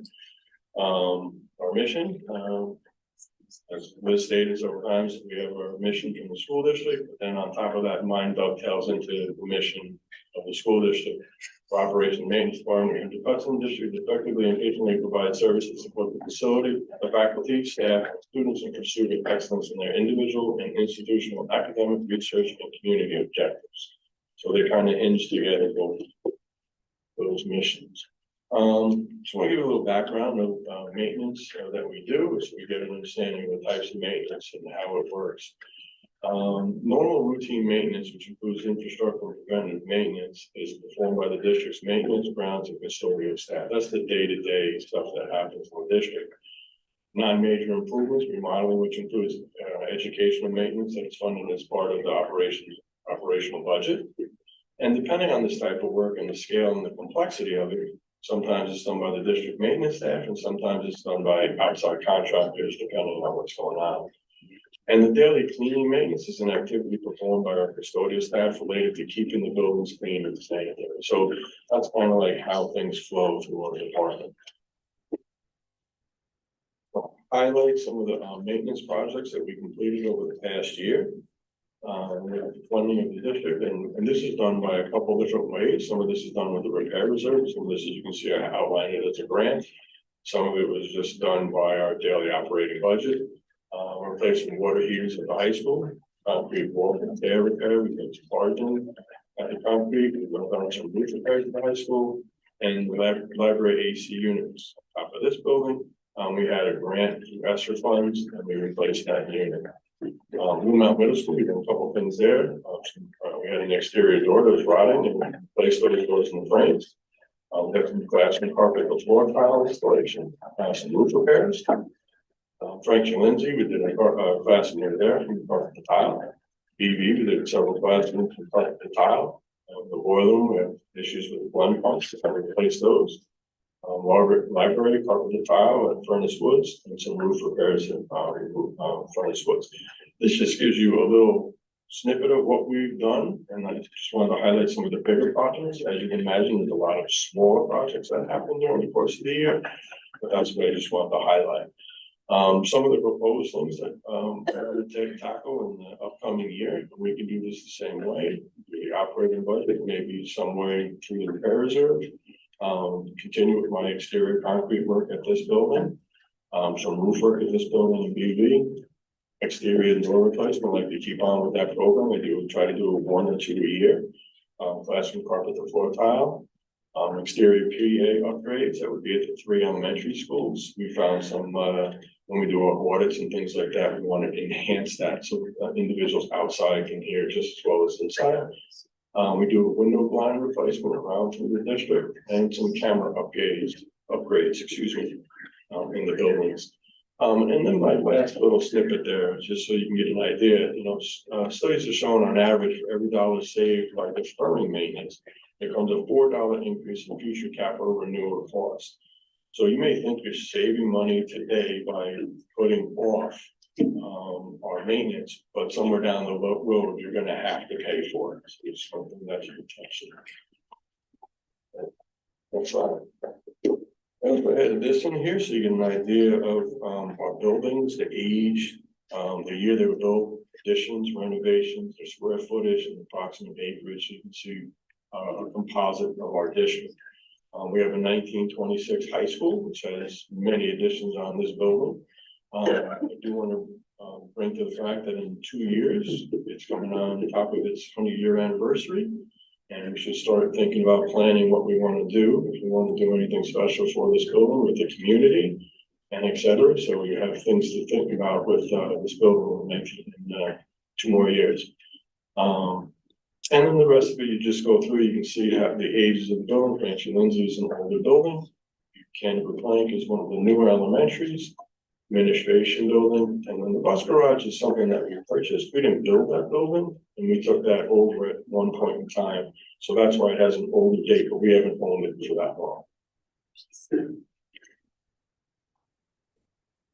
As we get into my budget, I like to talk about the drivers, so you get an idea where my budget's going and why it gets to be where it's going.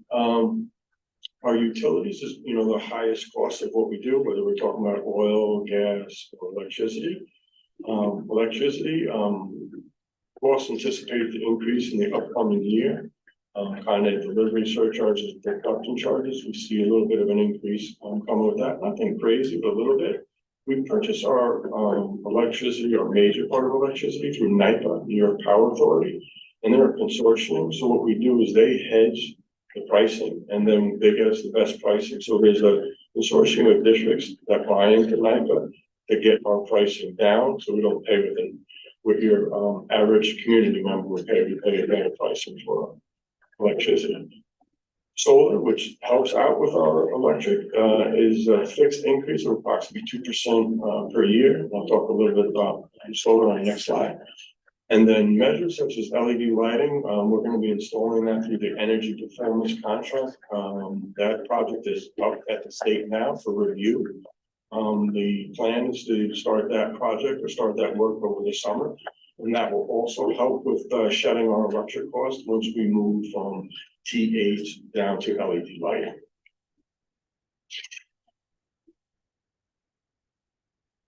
So when we talk about solar, all five buildings, school buildings are producing solar. It accounts for about 40% of our district needs, and that it's going to be dependent on the weather. Some years are better than others. If we have a nice sunny day, we're producing more electricity than we have the cloudy days, or we have snow and we have snow-covered panels. Obviously, we're not going to get the same type of return. We've produced about 6.6 megawatt hours since inception when it started in 2016. The 3 elementary schools will operate primarily on solar during the year. Furnace Woods has the largest array and does the best out of all the buildings. That building pretty much runs on complete solar. Sometimes in the winter months, like I said, depending on the weather and the conditions, it wanes a little bit, but for the most part, that building runs almost totally on solar. Some of the couple of things, like I said earlier, when we talk about oil, cost per gallon of oil has decreased from last year. We're expecting this price to increase just a little over the upcoming year. We use about 120,000 gallons a year. Fuel saving measures that we're going to be implementing through the EPC. We have some weatherization that we're going to be doing, which should help with our heating costs. We're looking to enhance the building management system, to build BMS, and work on controls to get the systems that are on pneumatics onto a digital controls. Propane is on state contract, it's decreased in cost a little bit from last year. And we're thinking that, you know, from looking at studies and everything and online, talking to my other constituents throughout Westchester, we think that propane should remain the same. We don't use a lot of propane, pretty much use it for pilot lights, for the boilers, and inside the kitchens where we need to have gas for cooking. Natural gas uses and costs decreased slightly from last year, and we expect gas prices to increase just slightly again coming in the future. As we look at my numbers for the upcoming year, equipment, we had $100,000. We spent about $74,000 so far, and we're asking to do for the same $100,000 and a 0% increase. Contractual services is $140,000. Year to date, we spent $148,000. Some of that is rollover that we had from the prior year, so it comes into our budget for this year for contractual service. So some of that is reflected in there. And we're looking to bump this up to $415,000 for two reasons. One, we wanted to bump it up anyway because we're spending a lot of money nowadays with contractual services. But also we put in money in there for the move. So that reflects the cost for the move. And contractual services are repairs and services that we would contract out to individuals to perform either a one-off service or sometimes some of the repairs and things like that that we need to go out the district. Insurance, it's 36.8 now. We spent 34, looking to bump that to 39, and those are just, you know, insurance costs that I get from the repairing from those things. Maintenance contracts, it's at 92 now. We spent about 73 so far. We're looking to move that up to 115. Maintenance contracts are the things that we do on a regular basis, or pest management, where the individuals come in on a regular basis. We have individuals that come for a fire test. We have individuals that come in to maintain our elevators, things of that nature. Those are our maintenance contracts, and we've seen an increase of that in the last year. Professional services, that's at 120. Looking to keep that about the same at 121, 249. Those are doing things like architectural service and other things, services of that nature that have to do with the professional nature. It could be environmental, it could be hosted. Materials and supplies, that's at 300,000 now. Looking to increase that to about 305 in the upcoming years, just a little increase. Boats who's coaster, we have that at 40,000. We're looking to increase that to 40,800, and those are just increases that we're seeing from BOSIS. On the next slide, we talked about a little bit on the prior slides. Oil, we expect to go up a little bit. So we're going from 265.2 to 276.200. Gas propane, it's at 20,000. We're going to keep that at the same, about 20,000. Municipal water, we're seeing a little bit of an increase in that from speaking to our water departments. So we're going from 65,000 to 67,000. Electric and gas, we're at 730,000. We spent 540,000 to date. We're looking to jump that up to 737,661. Telephone, 59.5. And we're looking to decrease that to 48,077. Our service for ourselves has come down a little bit. Sprint went to T-Mobile, and in that, the cost has dropped. So we're looking just to reflect that, so we're not overinflating. Maintenance projects, 105,000. We're looking to move that up to 265,000. When we met with finance committee, they asked me to add a couple of projects in there, and one of them was moving from carpet to tile to DV. So that's reflected in that number. Security of plant contractual, it's 20,000, and we're looking to move that up to 30,000. And overall, we're at roughly 2.1 million now, and we're looking to move that to 2.58.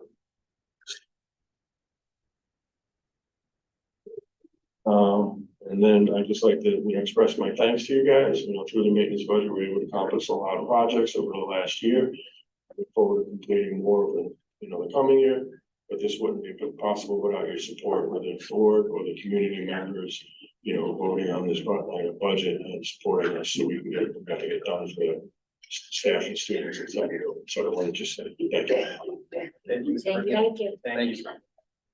So before we get to more discussion, just want to go through some of our standing items that we want to keep in mind. I'll turn it over to Mr. Enrique Catalan to discuss our financial projection with any changes that have occurred since our last meeting. Consider.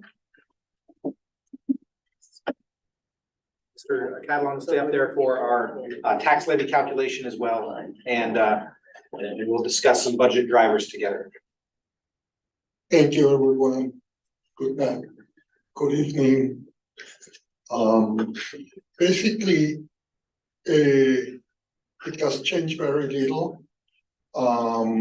We only made some adjustments based on the increased budget that we discussed with finance committee and with the new expenses or reductions that we discussed during the week. We discussed reductions in only one teacher rather than two. We discussed retirements of teachers. So it's been very little change. Going forward, as you can see, the change in the fund balance is very little. The change in the cessation fund might increase a little bit in the first years because we're negotiating with Holtec and the county and town of Portland's. We're still negotiating the pilot payment. At this point, we've been reduced an additional $200,000. We're going back to them and see if we can get back an additional $90,000. But those are the only changes that we can see in the financial projections from last time.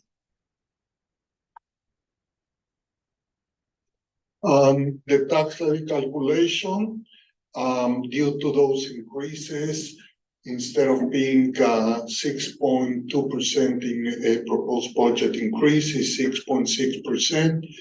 Our tax levy is approximately 5.64. Our tax cap still not final. It's going to be final in the next couple of days. I'm still adjusting it, but I believe that it's going to be around 4.32%. So that's basically the changes that happened in the last 2 weeks. And going forward, what the superintendent and all the administrators would like to see what is it that the board wants to see going forward, give us some directions on where do you want to see the budget going forward. Thank you, Mr. Catalan. Our next slide, we just want to provide an update and some reminders of some major budget drivers in next year's proposed budget. One additional item that we as a cabinet have identified is if we take a look at current year spending for our substitute coverage is approximately $360,000. We budgeted for the entire year $120,000. So we are going to have to adjust that line item in the budget to be more in line with what we're actually spending this year. Enrique had previously touched base on health cost increases. We did see our ERS and TRS did receive a little bit of reduction in that increase, but it still is a major cost driver, about approximately $500,000. To operate our plant, we spend approximately $530,000. We do need to account for the offset funds of the pass-through amount of universal pre-K. It is on both the revenue side and the expense side, but also a reminder that we only received the grant from the state for a certain number of students, and we wanted to ensure that we were able to support all of the students who could be rising 4-year-olds within that. So we had to add approximately, based on live birth data from the county, we had to add approximately $60,000 to our budget in the event that we have all of the, we assume, 4th graders who were born in the year, I'm sorry, 4-year-olds. It's okay. 4-year-olds who would be eligible based on live birth data, we would cover that. And then also increase in various positions throughout the budget of $450,000. So just a reminder of what some of the cost increases from our core budget are. Just a reminder on the next slide of our budget vote. I won't insult your intelligence to read that, but it is available online. And then the next slide, if we do have to go to a contingent budget, that will be reflected in the tax levy calculation. If you look at the bottom line, we always provide the amount that we would need to cut from our proposed budget to make a contingent budget, which would be in line with New York State regulations. So I believe it's approximately $2.8 million if we do need to go to a contingent budget. We have to cut from this proposed budget as stands. And then next slide. So we want to hear the board's questions on content for the presentation. For instance, you heard Ms. Gilio discuss the monitor position options. We are still discussing special education programs. Under Mr. Baker's presentation, he discussed the coordinators, that increased the additional coaches for the 2 programs. We also discussed the purchase of electronic vehicles that is on the horizon, which Ms. Gilio, correct me if I'm wrong, by 2027, any new bus we purchase must be an electronic vehicle, and by 2035, electric. I'm sorry, electric, yes, what did I say? Electronic. Jeez, I apologize. Electric. I wouldn't have been doing better if it was on that. So by 2027, they must be electric vehicles, and then by 2035, all of our fleet must be transitioned to electric. They have to be non-fossil. Okay. Interesting. Are there options available? Okay. Not really recommended. All right, that's a good clarification. And just a reminder, under our transportation budget, we do not charge the PTA for any of their trips, correct? Until they run out of money. Gotcha. So that is, we do provide for transportation as we have in the past. Under operations, you heard that there was a suggestion from the finance committee to increase that budget in terms of maintenance for the plant to approximately $200,000. So some items for you to consider from the presentation, in addition to any questions you may have, but also to assist us. Are there any current parameters that we need to adjust? Is there anything you want us to reconsider? Go back to the administrative team and discuss. So I'll turn it over to board questions. I think I agree with Liz's suggestion. I think in an ideal world, we would have bus monitors for the whole year, but I think what we did this year worked really well. So I don't know if everyone agrees, we probably should stick with that plan, 6 to 7 weeks. Excuse me. I think that it's a tough position to fill. We have a hard time getting folks to be able to do it because it's an hour here and an hour there. So I think just coming up with a really solid game plan for the same amount of time that we did this year, getting the kids acclimated to the new schedule is what we should be planning for. You know, if the need arises that there's a certain route that needs more help, I guess you can look at it if that comes up. But I do think that what we did this year was helpful. That was gonna be my suggestion. I was gonna ask, can we just, I know you said there wasn't a substantial amount of any incidents that happened after the bus monitors were off, but could we have like a little leeway budget that in case, like you're saying, a route does have, that we have somebody on standby who could, you know, pick up any bus trips that needed? The board to decide, and the superintendent. I think an administrator could actually ride the bus if there was an issue, right? Yeah, it's happened in the past. They have, but that's kind of just on a day-to-day basis, that you're gonna need to extend one of the schools, you know, say there's a particular bus at one of the schools that needs somebody more than the 60 days. It's kind of hard to commit your administrator to get on a bus and You know, No, but I would think that they could get on a bus to try to identify the issue and find a solution, because sometimes I think. Right, you're saying first.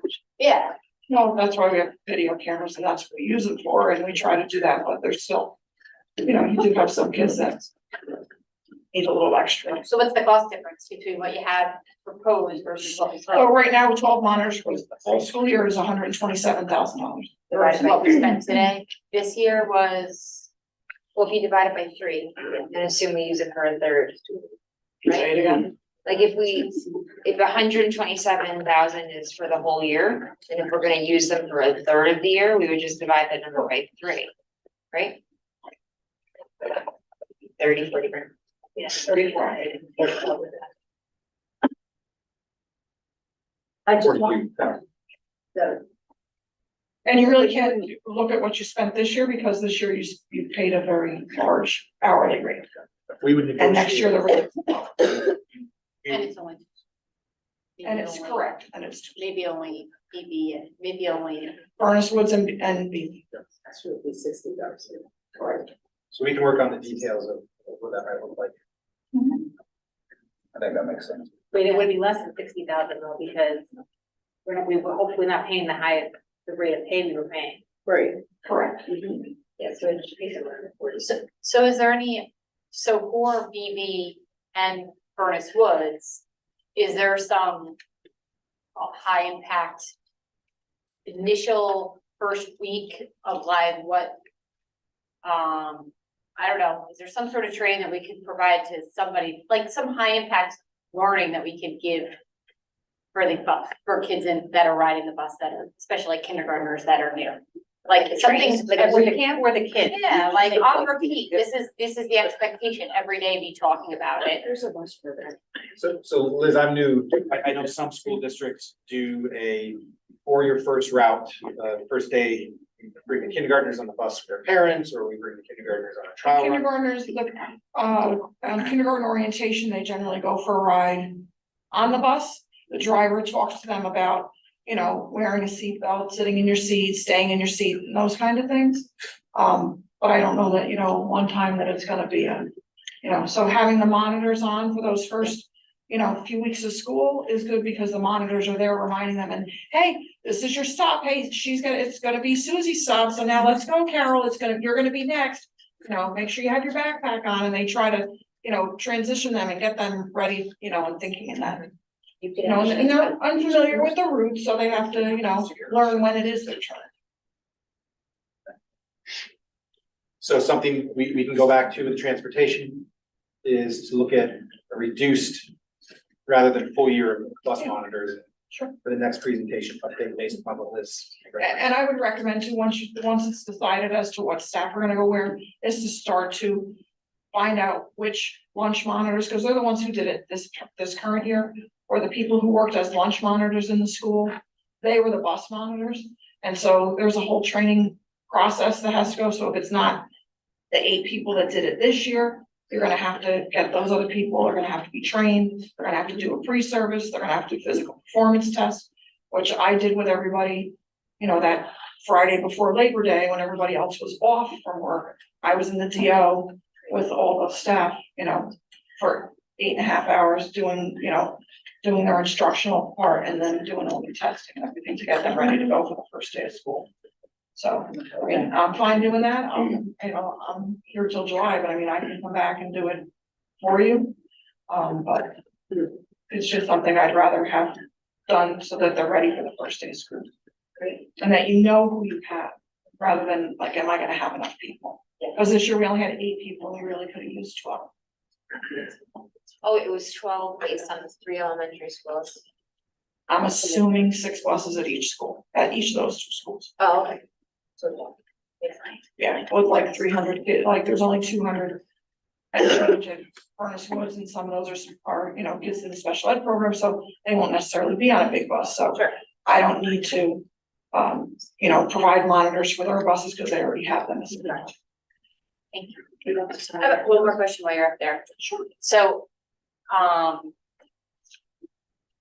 transportation for think for athletics? Is it in your budget or is it in? So Tommy shows it in his budget, but it's in my budget. It comes out of my budget. Same thing with the expenses for PPS. It's in Lisa's budget and it's in mine, but the money comes out of my budget. But it's not double counted. Correct. No, It's of not- course. I wonder if we should maybe Highlight. only put it in one slide and then put a note. Expense from. Yes, just. In the past, we've done it like this because the board wanted to see what was Lisa's total budget and Tommy's total budget. And that's the reason we did it like that. It's not like we're double counting anything. It's not in Lisa's budget because it's a 5510 account code. That's in Lisa's budget, but that's what the board wanted to do, so that's what we did. You want to do it differently, it's very simple, we just move it.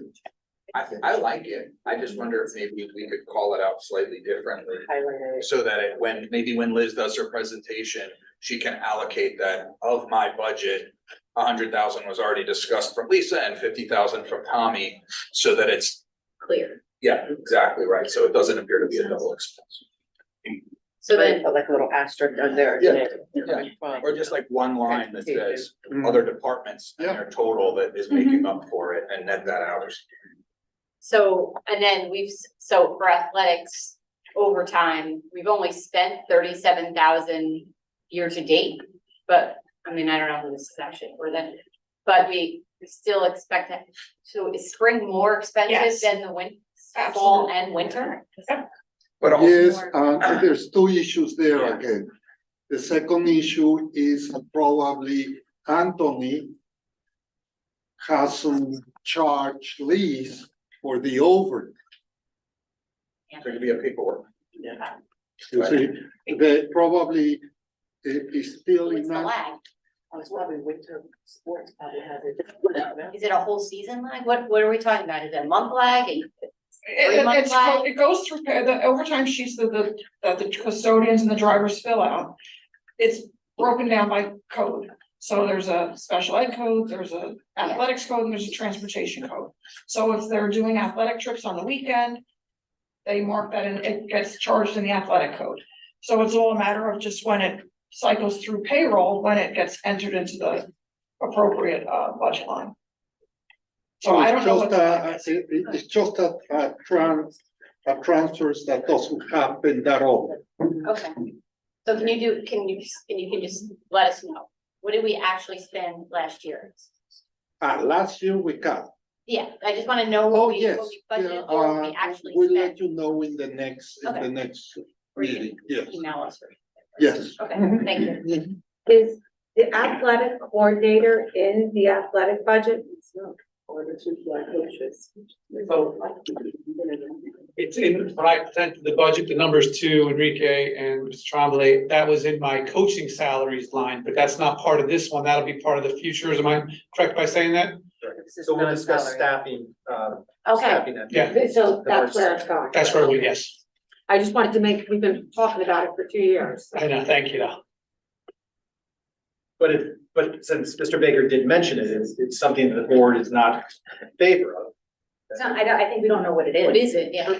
So most of the districts around us are putting in what they call athletic coordinators, whether they're modified coordinators, seasonal coordinators, but I think the most suitable way for Hendrick Hudson to look at it would be through a seasonal coordinator. And that's just assisting the athletic program through each of the seasons. We're just growing in numbers and programs every day, and it's just becoming a monumental task each day to have the athletic program ready to go at 3 o'clock when the games practice start up. So it's for setup. It's for everything. It would be assisting in teams with uniforms, getting equipment out. It would be for organizing. I have a lot of different ideas for this position. You know, organizing varsity teams, connecting with the modified teams, working at the modified level a lot with the athletes. Just being able to offer a lot more to our student athletes. A lot of the local districts now are presenting play-by-play for their local live. I'm working with our security guard, Pete Ruff, who's had a lot of experience with that, but we need some assistance in getting that up and running and working with student athletes and preparing that. So there's a lot of different things we can do with it.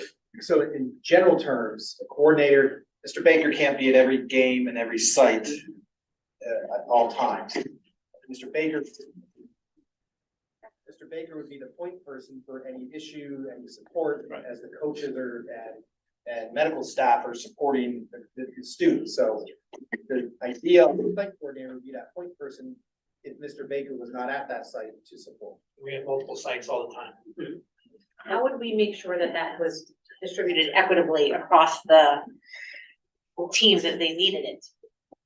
I think it's a good question, but I think a lot of it would be program needed, where That's what I'm saying, everybody would be getting assistance as well. There'll be times when there might be a lot of things at our main field going on. Might be a lot of times, as Mr. Trombley just, we have events going on at main field, on Frankie Lindsay over at Sunset Field, all over the place. So it would be it'd be an improvement for the entire program now. It was the rotating times. So what do you, like, how many hours are you? It'd be every day, every day. Every day, Yeah. 3 hours every And day? easily, yes. And is it teachers and TAMA, it would be available for all staff that? I think we would have to go through a negotiation process and discuss how I foresee that same way we post for the coaches in that positions. And I just want to make a plug again to start a intramural program at the 6th grade. Sorry. After I met with finance, Coach Boyle and I had discussions about that, so we have some further ideas, so I followed up on that for you. Thank you. But I just wanted for background, in this town, the recreation program ends in 5th grade. So the 6th grade becomes the gap year. Depends on the sport. Yes, And it and if depends you have on- money for a travel team. But it depends on the sport, because it It definitely depends on the sport. It's 100% sport dependent. It's like the boys' basketball used to go through 10th or 11th grade in the town. It stops at 5th. But before it didn't, so that's because there's no one wants to play. Right. Because the track It's demand. No, I don't think it's that. I think it's, we have less kids in this entire area. And we have we are merged with Cortland. And a lot of the people that live on the other side of Cortland, I think if you look statistically, are now going up to Shrub Oak. So there's not as many kids down here for us to have teams for. I'm not saying intramural sports isn't the solution, but I think before we add or take anything away, we have to find interest, right? We just have to make sure that there's an interest there for the kids. And I think all the parents watching at home, if you have a 6th grader, write to the Board of Ed. Write this stuff.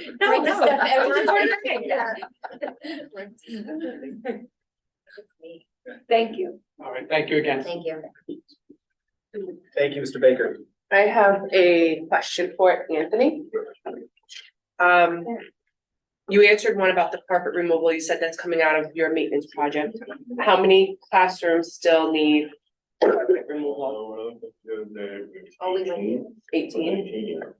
And then the other thing you had, that you wanted to do is the PA upgrades at BV, FGL and Furnace Wood and camera upgrades. Right. What line is that coming out of? Is that also maintenance projects? So it gets split up in a couple different codes. But that would be either maintenance or contract. Did you budget enough to, because I know cameras, we've talked about that the cameras are changing now. They used to just be a single point and now you can get the dual. You can dual head, multiple heads, and the older cameras on the older system are all analog cameras. We're trying to get everything over onto the digital system. But we have some upgrades that we need to do with that. So it's a couple, one here, one there. My question just was, did you budget enough to do that? Because I think for a safety aspect that. I don't know necessarily have enough to do everything, because, sometimes other projects just take precedence, and sometimes projects balloon further than I want them to balloon. So when we start talking about like roof maintenance or something like that, I can have a contractor come in and he'll start doing some roof repairs, and you'll notice that there's actually more that needs to be done than just what I originally anticipated. Or sometimes even after the winter months now, because we're freezing the thaw, what I noticed in the fall, what I want to put on my budget might also get inflated. And the same thing with, brick pointing and things of that nature. When we have the ice and the water that gets into the nooks and crannies of the building and we find more leaks. So that also might take precedence over getting cameras, or instead of doing the PA system as I imagine it, we're doing all encompassing side of the building, I may just focus on one piece of it. Let's just say hypothetically, if one building was $30,000 to do, I might allocate like $10,000 per building instead of doing $30,000 for each building. So I might just dumb down my project. But from a safety aspect, if the PA outdoor system, if there was an emergency and you needed to make an announcement, 10 people who are outside here, like if you needed to do a lockout or a Not lockdown. comprehensive. So they usually the guard that's at that building, and that guard, one of his responsibilities is to make sure people outside know what's transpiring. And they also have radios. So they have radios when the monitors are going outside with students, those staff members have radios. So when there's an issue, they can monitor and they can get to them. So they know when they're outside. So it may not come over the PA. They try to use a redundant system to try to get that message out to those individuals. So I just want to do it because this way, you know, it's blanketed and you have more coverage. Thank you. Any other questions for Mr. Rashid? I have one. What is the biggest increase I think is this contractual services piece? What does that consist of specifically? So we put the move into that. So we're gonna do the elementary move again.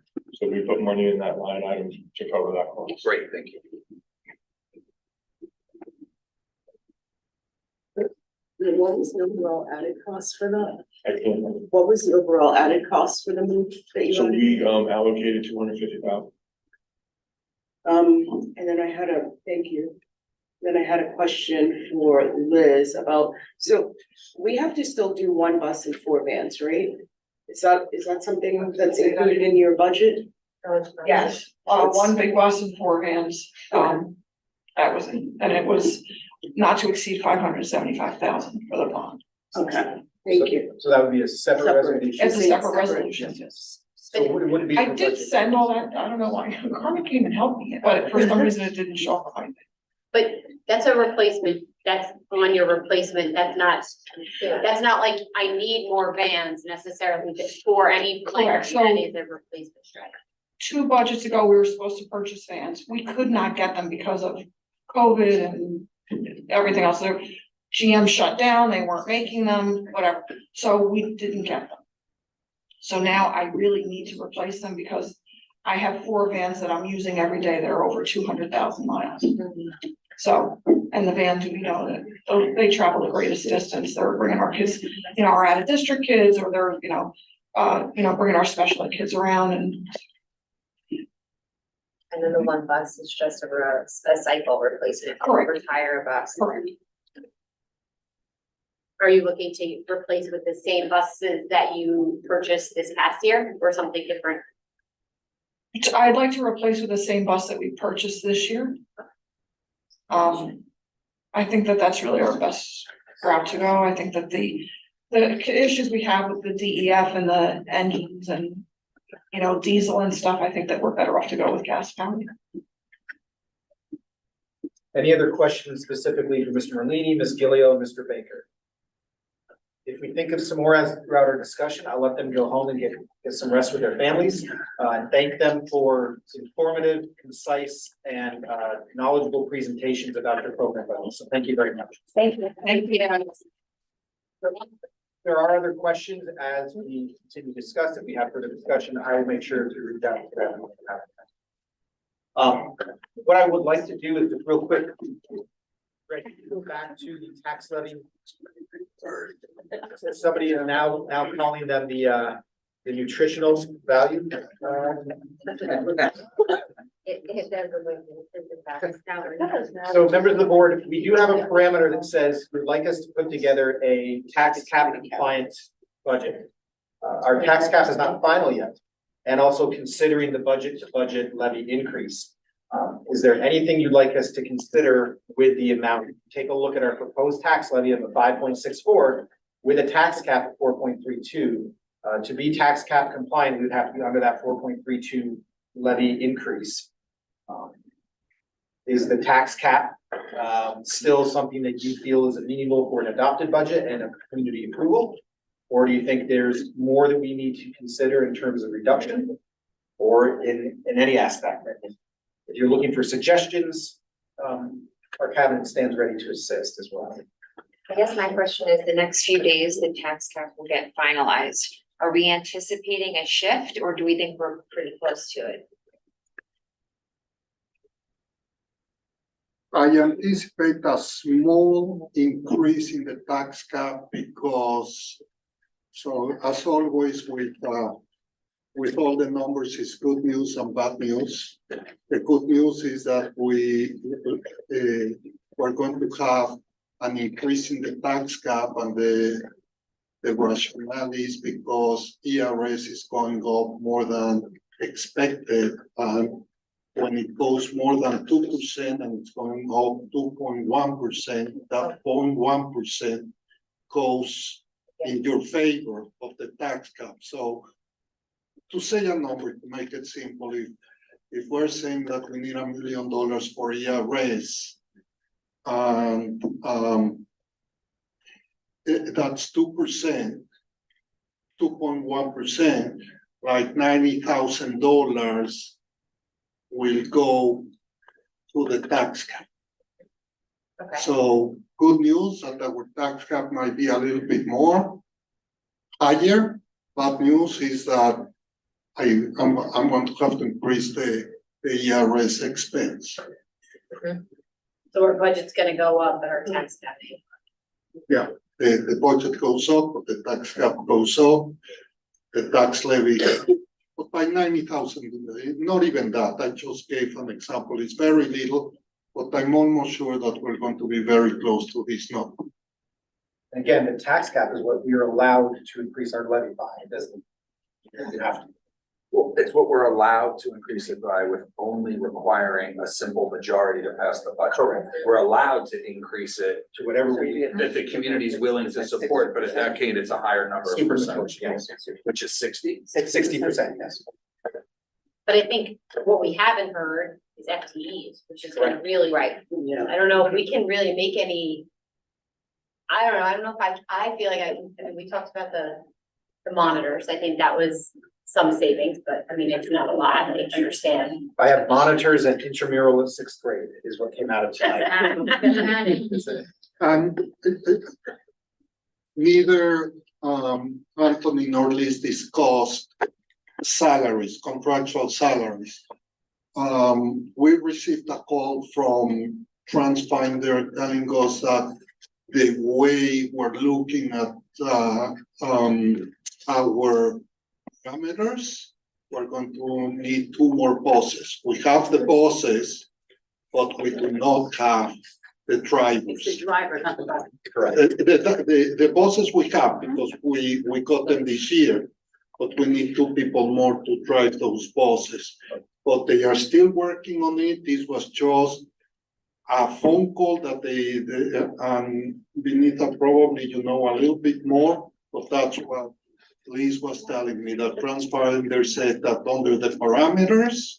35 minutes. This was the same sort of deal last year, because I remember Corey and Ally were on the board. We put up a proposition to get more buses than we ever have. Then we talked about needing to fill those. So did we not hire the people that we talked about hiring? We didn't have the buses just came in.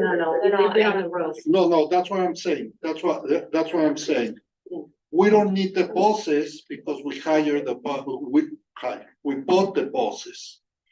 But if it's true what TransFinder is telling us, we're going to need 2 people. Yeah, but that doesn't make sense though, because Liz, and I'm not saying that they're wrong, but there must be information missing, because Liz has had 2 buses running. Right, in place of the 2 we just got, she's had 2 buses on the road that need to be retired. So if I can speak, I did talk to TransFinder. We just got the report today. I haven't gone through it. We'll schedule some time to go through it. I did hear about the additional buses, and I did call TransFinder, and what they said was, because we have 3, 4, 5 at FGL, you would have to we have the buses. You just have to allocate the buses that are assigned to right now, BB and Furnace Woods, and assign them to FGL. So it's not additional buses or drivers, from my understanding. It's just wherever. It's just allocating the current buses So and to me, this drivers sounds like because we have time more works. runs. This sounds like something that we should not be starting a fire over. Right, I don't, Well- that's why I wanna go through No the buses, report it's before no we talk drivers. about it. Yeah. So we'll take a look at the report, make sure if we do need to add that, we'll bring that up at next There's meeting. probably like time Clarify. they start. It may not be. Make it Bell the route times. can go back to background. Yeah, I think we can look at anything until we know the FTEs, because that's the biggest driving cost in the whole budget. So Greg, if you can go back please to our timeline, we need to, part of the line by line budget review to give you the information you need. So Greg, I think it's slide 2. Part of what you'll need for that line by line budget review. Again, this is what I envision it looking like. The board will have an agenda, which we're gonna be releasing to the public soon, but it's gonna be operations in the afternoon, after a short break. And we will go through the major budget codes, and we'll show you what was spent fully in last year of 22-23. We'll take a look at what was budgeted for 23-24. We'll take a look at current 23-24 and projected 23-24. And then we'll also look at proposed 24-25 from both a dollar figure increase and a percentage increase comparatively, and any notes that go through there. So you'll see that comparison for each of our codes. We'll also have some comparative data that Enrique and Mara and his team are working on. And we'll go through those line by lines, and we'll also have a staffing analysis for you. And so if we have robust conversation at that time frame, we will have theoretically as an administrative team, based upon any feedback we receive from you, we will have from March 2nd, which is a Saturday. So let's say March 5th, which would be the next week, March 5th through the 27th to make some of those changes. Does it help you at all if we say, I mean, I know this was supposed to be like a line by line. What are the basically everyone asked what they needed. Correct. But how this was explained to us last year was that basically we order, let's just say this, we order 60 cans of paint at BB every single year.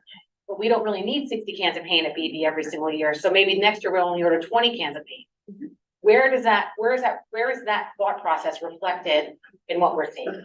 That thought process is reflected in the superintendent's directives to the program code owners to use a zero-based budget format.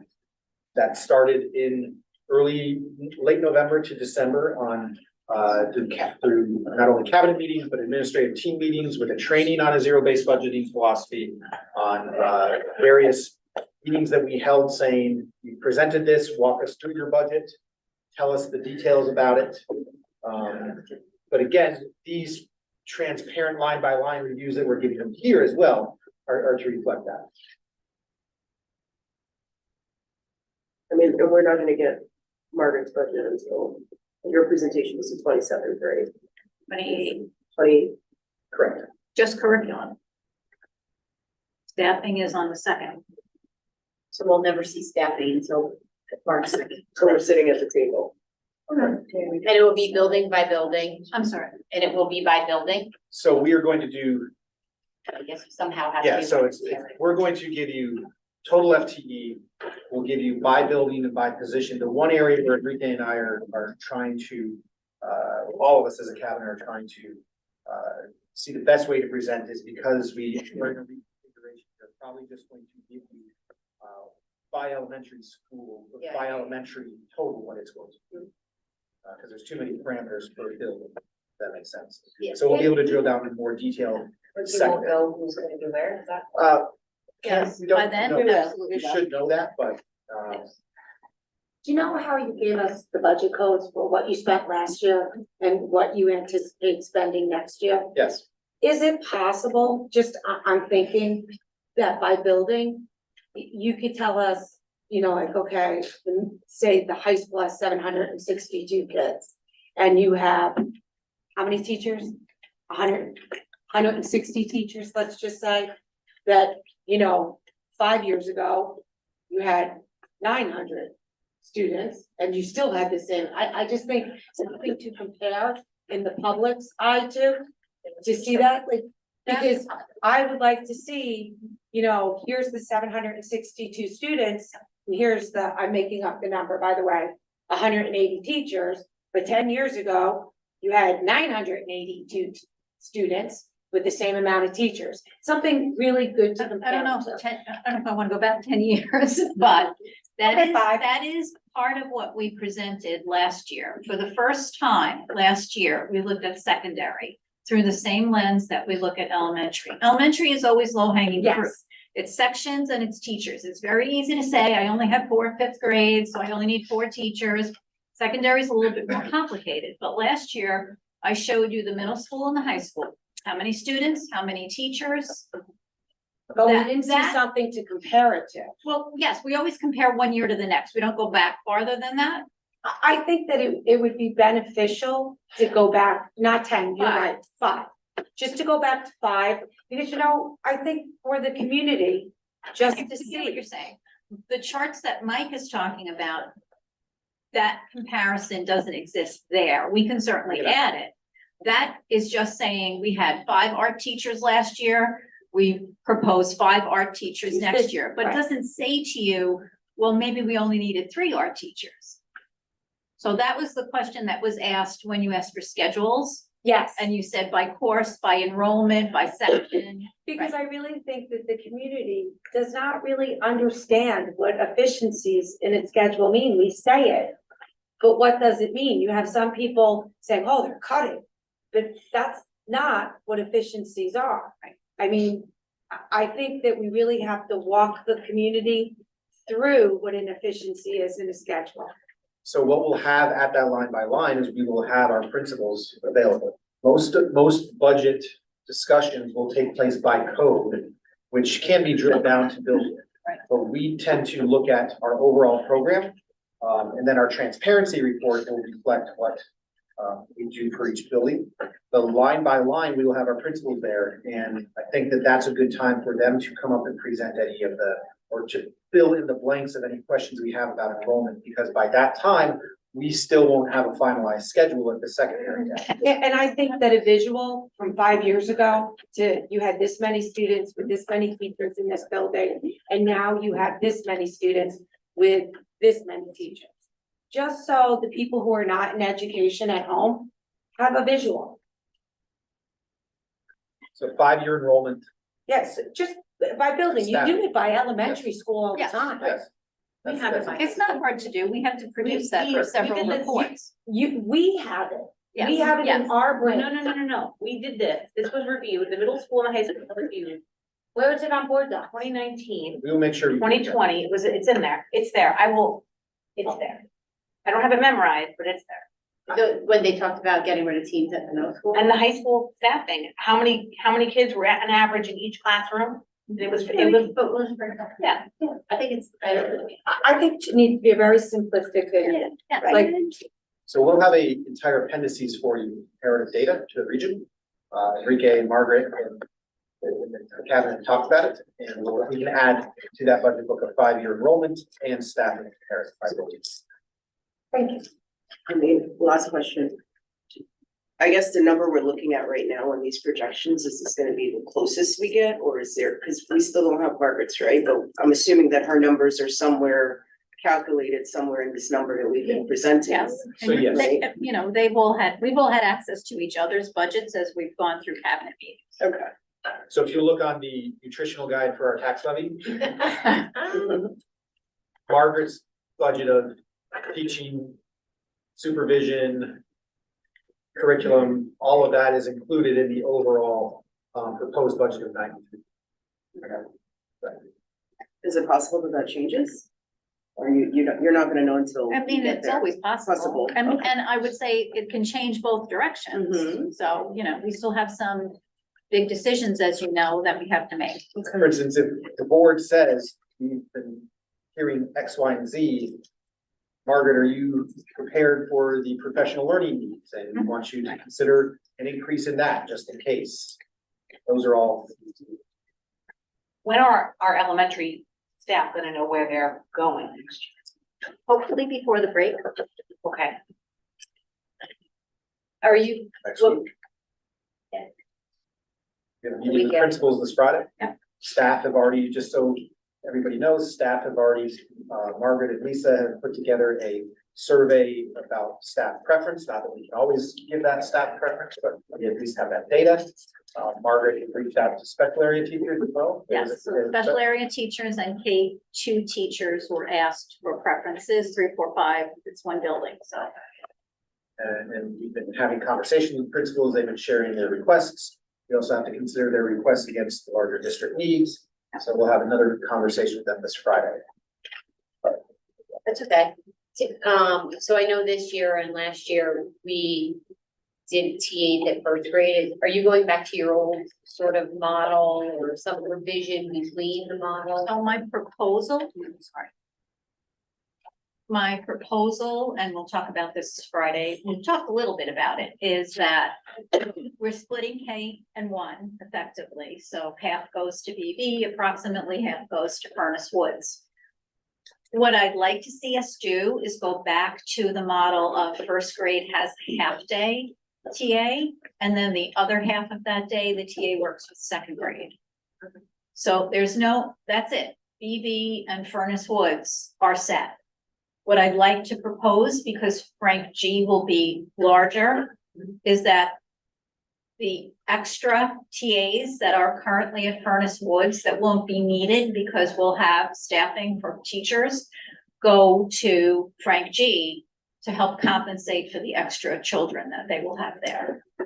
So I will lay that, I have a chart that lays that out. I know Mr. Mackin was concerned about that because it's a larger building. And how we staffed TAs this year at the 2 through 5 schools was they got 4 TAs and they were designated to a role. They could be pulled from that role if coverage was needed, but Dennis was very clear that he wanted them assigned somewhere, not working in classrooms. So they supported ENL, they supported both AIS reading and AIS math, and they supported the STEAM program. And again, if somebody was short coverage, then yes, they went and pulled, an ENL TA to help cover a teacher's classroom. So those 4 people won't be needed that way at Furnace Woods next year because Josh will pull all of the K and 1 TAs. So we'll sit down together on Friday to show how, without adding bodies, we can certainly give Frank G extra coverage. Thank you. Yep. Yeah, so any committee reports? Well, we already went over facilities, the audit met today. We're gonna have to actually have a follow-up meeting. We're just reviewing some audit documents, and I guess Mike and I are assigned the task to strategize a more formal audit committee meeting agenda and schedule. As a former member of the Air Force Inspector General team, I look forward to it. One of the things that did come out and we were discussing in that meeting and based on suggestions from Don Hoffman and our other auditors, there is a liability of us not having an a dedicated designated HR person for this district. So it's something, and it's not budgeted for currently. It's something that we have to really consider here. Because we're being told it's opening up for us. It's not that you guys are not doing a great job, but we need someone dedicated to make sure all the boxes are checked in all directions, because otherwise we're opening up ourselves up for liability. We discussed this last year. We did. But now we're getting recommendations from our auditors, right? So it's like, it's a need. I agree. Maybe you can take that action to look at what your options would be, whether it be permanent or civil service or a contract, like something that we could start with and maybe build upon. But it's probably worth putting in the budget so we explaining it, right? Yeah, I don't know if we can hold off anymore. We have to present it the why to the public and explain, what the need is. That's all I have, I think. Okay. Board comments and new business? The only, I will tell you this, I'm very excited about tomorrow because it is we have the overall curriculum committee meeting at 2:00 where we get to hear about all the proposals for next year's curriculum. So, I'm really looking forward to that and hope we'll have a report back out. Stephanie wants to know if there's staffing attached to that. I'm for that staff. Any other board comments, new business? Now, before we close, I need to poll the board. We did not complete our executive session. Is everybody up for 20 minutes to wrap it up, or do we want to save it for another day? Let's just get it done. Put it in one, like we try to stick 20 minutes? Yes, Yeah, because let's I'm. just pick this one minute. Let's do it. Yes. Do it. 10. Okay. So Carmen, I just have to make a motion to return to executive session. That was not completed earlier this evening. Right. I have to, the part that we are returning for is collective negotiations and and personal related items. So I have a motion to return to exec. motion to return with that. Have a second? Second. All in favor? Yep. Okay. The eyes have it.